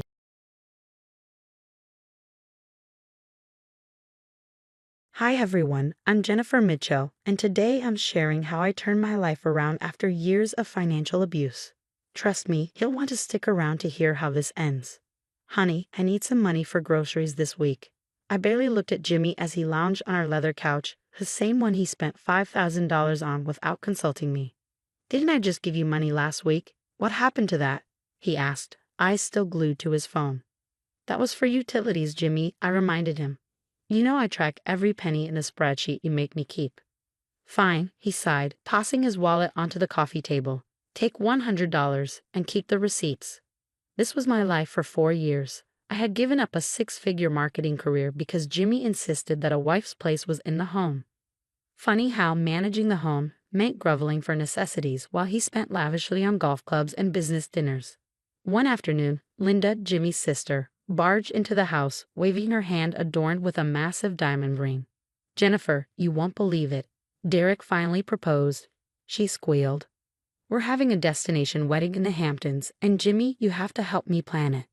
Anything for my baby sister, Jimmy grinned, already reaching for his checkbook. I sat silently, wearing the same jeans I'd had for 2 years, remembering how Jimmy lectured me about wasting money when I asked for new work clothes.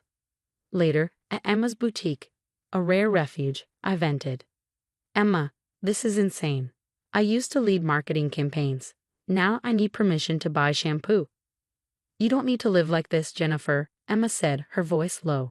It's financial abuse. But he controls everything, I whispered. I don't even have access to my old savings. At one of Jimmy's company events, Mark, his business partner, pulled me aside. Mrs. Mitchell, he began hesitantly. I hate seeing how he treats you. The way he handles the finances, it's not right. What do you mean? I pressed. Mark shook his head. Just keep your eyes open. A week later, at dinner with Jimmy's family, his father leaned in. Sweetheart, you remind me of Jimmy's mother. She gave up everything for this family. That's just how things are done. Jimmy beamed. Dad, Jennifer doesn't need to work. I provide everything she needs. Speaking of providing, Linda chimed in, Jimmy, I need help with the wedding vendors. The budget's around $100,000. Of course, anything for my sister's perfect day, Jimmy said, flashing his new Rolex. My hands trembled as I gripped my water glass. I thought about how I had returned a $25 book last week because Jimmy deemed it non-essential. But they had no idea what was coming. The breaking point came during another argument about money. You need to look presentable for my sister's wedding, Jimmy said, scrolling through wedding plans on his phone. I was thinking of buying a dress from Emma's boutique. It's just $50. Jimmy's head snapped up. $50? For a dress? Are you insane? It's a $100,000 wedding, Jimmy. I can't wear the same dress I've worn to every event for 2 years. He sneered. You're always after my money. You're nothing but a gold digger. A gold digger? I gave up my career for you. I asked permission to buy toothpaste while you're throwing thousands at Linda's wedding. That's different. She's family. You're just. He stopped himself, but the damage was done. A few days later, Emma dropped a bombshell. Jennifer, something doesn't add up. Jimmy claims he can't afford a $50 dress, but I just heard he bought a $155,000 watch. What? I gasped. There's more, she added. Remember that big marketing campaign his company did? The budget was triple what he told you. At Linda's engagement party, Mark cornered me, drunk on Martinez. You know what's funny? He slurred. Jimmy axe broke around you. Mark cornered me by the bar, his breath heavy with alcohol. Jimmy axe broke around you, he slurred. But he's got more money than God. Those accounts in the Caymans, genius tax move. My pulse quickened. What accounts? Mark's eyes widened as the weight of his slip registered. Without another word, he stumbled away, leaving me frozen, clutching a truth I hadn't been meant to hear. That night, with Jimmy in the shower, I sat at his laptop, the device he'd forbidden me from touching. His password? Still Linda's birthday. Typical. What I uncovered made my blood turn to ice. Offshore accounts, hidden investments, falsified tax documents. The man who nitpicked my grocery receipts was hoarding millions. Jennifer? Jimmy's voice boomed from behind me. I slammed the laptop shut, heart racing. I was just checking the weather, I lied, forcing a smile. The next morning, divorce papers arrived. The reason? Financial irresponsibility and excessive spending. The irony would have been laughable if it wasn't so enraging. I'm divorcing her because she's bleeding me dry, I overheard Jimmy telling Robert. Constant demands for money, emotional blackmail. I sat in my car, gripping the steering wheel. Jimmy thought he destroyed me, but he just made his biggest mistake. He left me with nothing to lose. Look who I brought, Emma said, ushering a sharply dressed man into her boutique's back office. This is my brother, David Heon. He's a forensic accountant. David scanned the documents I'd secretly photographed. Your husband's not just hiding money, he's stealing it. These transactions. Classic embezzlement. Tears welled in my eyes, but I saved the real dramatics for Jimmy. Please, I begged that evening, can we talk about the divorce? I know I've been demanding. Jimmy smirked, convinced he'd won. At least you're finally admitting it. At Linda's wedding dress fitting, she gloated. It's about time Jimmy got rid of you. You never deserved him. You're right, Linda.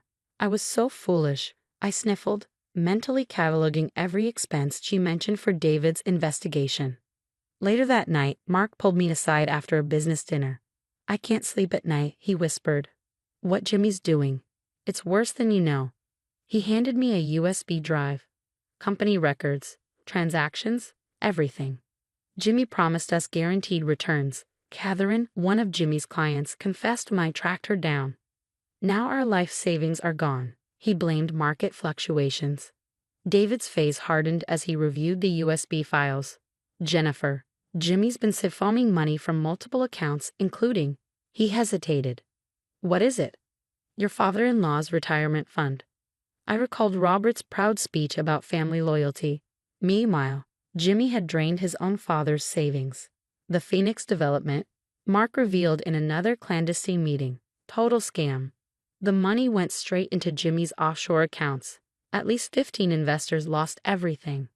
Emma helped me maintain the facade of the devastated wife. Just keep playing along, she advised. Let him think he's winning. I've been so blind, I told Jimmy over dinner, watching him gloat. You were right about everything. Well, I'm glad you're finally seeing reason, he replied, admiring his Rolex probably bought with his father's stolen money. The wedding's next week, Linda announced smugly. Try not to embarrass us, Jennifer. Little did they know, while they were busy selecting flowers and tasting cakes, David was compiling enough damning evidence to sink Jimmy's entire empire. Jimmy thought divorcing me would silence me. Instead, he'd given me the perfect opportunity to destroy him. At Linda's rehearsal dinner, I watched them laugh about my supposed gold-digging ways. They had no idea that in just a few days, their entire world would collapse. Sometimes, karma needs a little push, and I was ready to shove with everything I had. I now pronounce you husband and wife. The priest had barely finished when chaos erupted. FBI agents stormed into the pristine ceremony, their badges flashing under the afternoon sun. Jimmy Mitchell, we have a warrant for your arrest on charges of tax evasion and financial fraud. Linda's perfect Hamptons wedding unraveled in seconds. This must be a mistake, she shrieked, her white dress swishing as she stepped in front of the agents, arms outstretched. What's happening? Robert demanded, his face pale as he clutched his phone. Jimmy, why is my retirement account showing a zero balance? Mark stepped forward, his voice steady yet cold. The company's internal audit revealed significant discrepancies. Mr. Mitchell has been embezzling funds for years. All eyes turned to Jimmy, who was already in handcuffs, his gaze locked on me, furious. You did this, he hissed. You vindictive. Actually, his lawyer interjected during the arraignment days later. The initial tip came from multiple sources, including your own business partners. Within weeks, Jimmy's empire crumbled. The headlines were everywhere. Local business mogul indicted in multi-million-dollar fraud scheme. I can't believe you lived in my house while planning this, Linda spat at me during one of the court proceedings. Like you lived in your brother's house while he stole your father's retirement? I shot back. Robert hadn't spoken to Jimmy since discovering his empty accounts. I defended you. he told him, his voice heavy with regret. "I told Jennifer to be more like your mother. Now I see. I taught you to become your father, a thief and a fraud." "Jennifer, please," Jimmy begged during one of his jail visits. His eyes were sunken, his arrogance shattered. "I'm sorry. The dress, the control, everything. We can start over." I smiled, calm and collected, like I started over with my new marketing agency or my partnership with Emma's boutique. "No thanks. I'm done asking permission to exist." The divorce settlement was sweet justice. Turns out, hiding assets during proceedings really irritates judges. Jimmy's attempts to shield his money only strengthened my case. Karma's something else. Emma mused as we toasted the agency's first major client, Jimmy's biggest former competitor. "All because he wouldn't buy you a $50 dress," she laughed. I adjusted my designer blazer, bought with my own money. The dress was just the final straw. He never saw me as a partner, only a possession. Mark now runs the reformed company with a policy of full financial transparency. Linda's second wedding was modest. Her new husband, I heard, believes in joint checking accounts. Jimmy, he's still serving his sentence, sending tear-streaked letters I'll never read. Meanwhile, I was featured in Business Weekly for my innovative marketing strategies. The interviewer asked if I regretted giving up my career for marriage. Actually, I smiled. Losing everything showed me how much I could achieve. My office now overlooks the building where I once begged for grocery money. Every time I glance at that view, I'm reminded, hitting rock bottom means you have a solid foundation to rebuild. As for that $50 dress, I now have a closet full of them. Because these days the only permission I need is my home. What would you do if you discovered your spouse was secretly wealthy while making you beg for basic necessities? Would you expose them immediately or play the long game like I did? Drop your thoughts in the comments below. I'd love to hear your perspectives. If this story resonated with you and you want to hear more about overcoming toxic relationships and reclaiming your power, hit that like button and subscribe. Your support helps us share more stories of triumph over abuse. Remember, sometimes the smallest things, like a $50 dress, can be the thread that unravels an entire web of lies.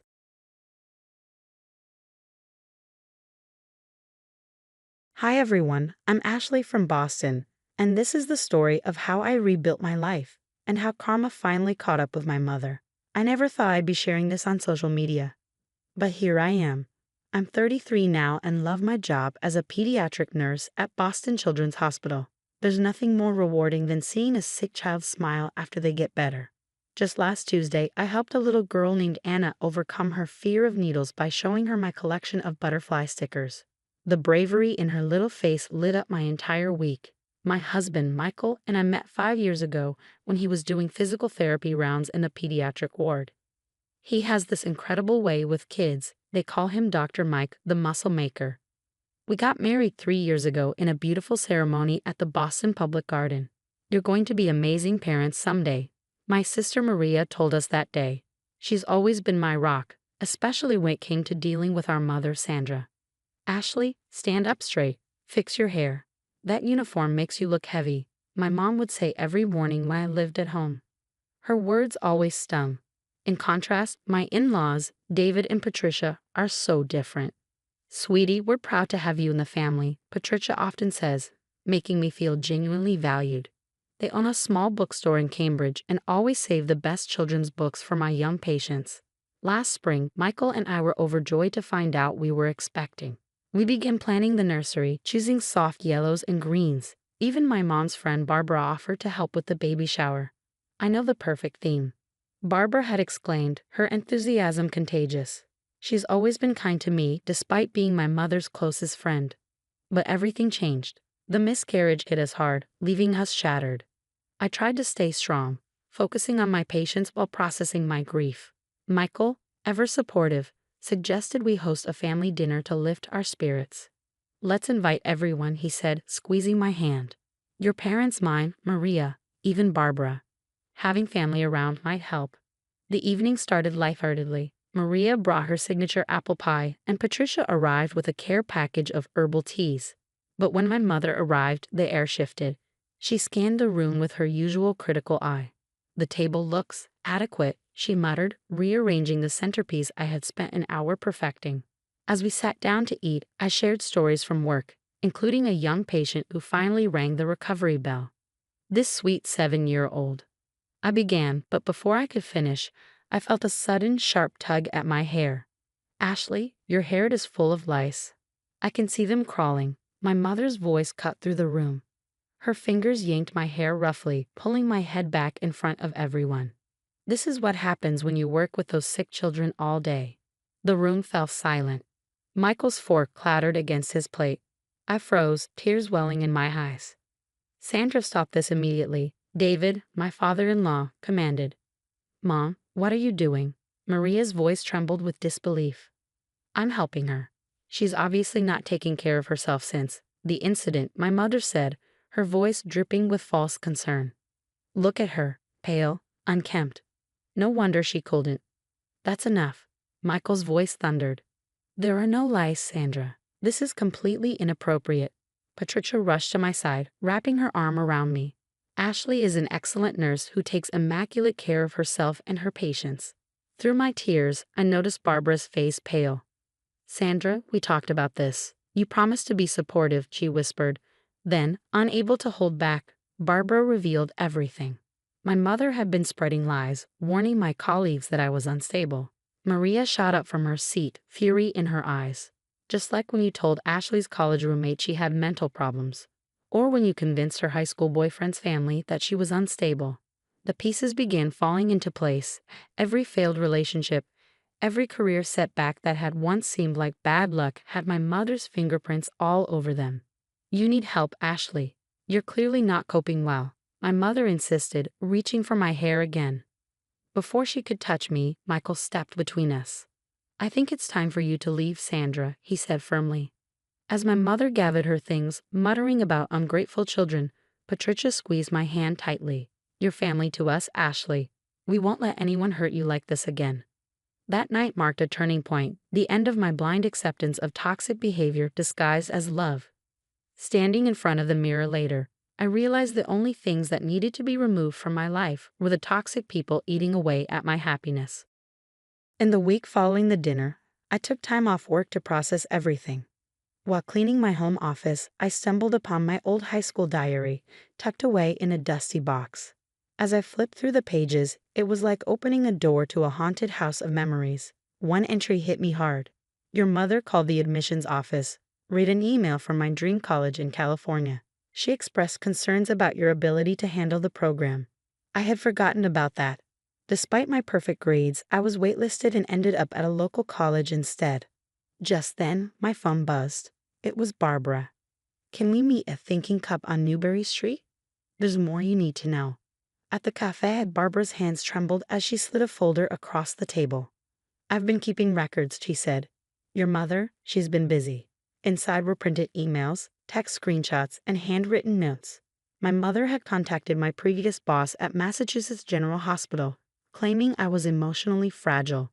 She told my ex-boyfriend's parents I had severe psychological issues. She even approached the principal at the school where I volunteered, suggesting I wasn't fit to be around children. Later, when I showed Maria the evidence at her apartment in Cambridge, she shook her head. She did the same to me. Remember that art scholarship I turned down? Mom told the committee I was copying other artists' work. My phone lit up with a text from Dr. Martinez, my supervisor. Ashley, we need to discuss some concerning calls we've received about your performance. My chest tightened, but this time I wasn't paralyzed.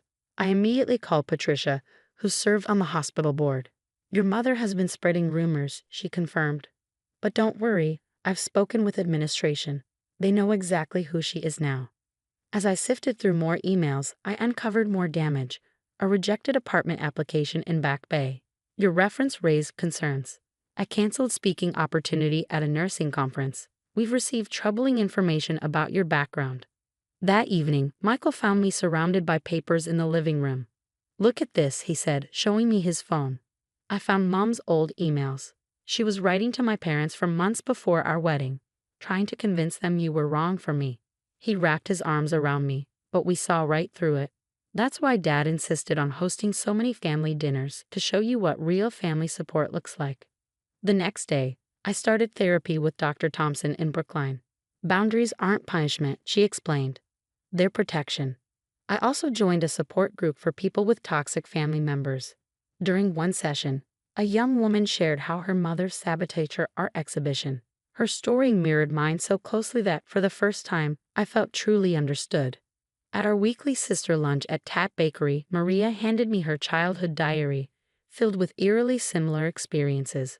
"We're not alone anymore, Ashley," she said, "and we never will be again." For the first time, I felt empowered. Each painful revelation was a step toward freedom. The pattern wasn't just emerging, it was breaking. And with it, my mother's power over my life was crumbling. Life has a funny way of balancing the scales. 6 months after setting boundaries, I was thriving at Boston Children's Hospital, my new pediatric care initiative, focusing on emotional support for long-term patients, caught the attention of hospital administration. During our morning meeting, Dr. Martinez made an announcement that left me speechless. "We'd like to promote you to head of pediatric patient care. Your dedication to these children is exactly what we need." The same week, my mother's carefully constructed world began to crumble. Her real estate business faced multiple complaints about unethical practices, and former clients came forward with evidence of fraudulent dealings. Surprisingly, it was all completely unrelated to my situation. "Did you hear about Sandra?" Barbara asked during our weekly coffee meet. "The Better Business Bureau is investigating her company. Apparently, she's been misleading elderly clients about property values." I focused on my work, channeling my energy into helping others. I launched a program called Healing Hearts at the hospital, connecting families dealing with childhood illnesses. Watching parents support each other reminded me of the power of genuine compassion. One afternoon, while organizing a charity drive for underprivileged patients, I received unexpected news. My mother had lost her position on the hospital board. Financial irregularities had been discovered in her committee's accounts. "Ashley, your new program is amazing," a young mother told me, tears in her eyes. "Having someone who understands what we're going through means everything." Around the same time, Michael and I discovered we were expecting again. This time, we kept the news private, sharing it only with our trusted inner circle. Maria organized a small celebration at her place, filled with genuine joy and support. Meanwhile, my mother's social circle was dissolving. Barbara had finally shared evidence of my mother's manipulation with their friends. "I couldn't stay silent anymore," Barbara explained. "Too many people were getting hurt." As I stepped into my new leadership role and prepared to guide my expanded team, I realized something profound. The best revenge isn't about getting even. It's about getting better. My mother's actions led to her downfall, while I had built something meaningful and beautiful from the ashes of her toxicity. The Healing Hearts program now helps dozens of people weekly. My career is flourishing, my marriage is stronger than ever, and our baby is due in the spring. Sometimes the most powerful response to toxicity is simply living well and helping others do the same. Standing at the window of my office at Boston Children's Hospital, watching the sunset over the city skyline, I reflect on how far I've come. Healing Hearts has expanded to 3 other hospitals, and my support group has helped over 200 people rebuild their lives. My mother lives alone now, her reputation and business in ruins, not because of anything I did, but because her own actions finally caught up with her. She still tries to reach out occasionally, but I maintain my boundaries firmly and peacefully. Last week, I held my newborn daughter for the first time, surrounded by people who truly love us. Looking into her eyes, I made a promise. She will grow up knowing only genuine love and support, never manipulation disguised as care. Sometimes the best ending isn't about revenge. It's about breaking cycles and building something better. Have you ever had a family member publicly humiliate you, only to watch karma naturally catch up with them? Did you cut them off completely or give them another chance? Share your story in the comments below. Your experience might help someone going through something similar. If you'd like to hear more real stories about overcoming toxic relationships and building a better life, hit subscribe and turn on notifications. This supportive community means everything, and I can't wait to read your thoughts below.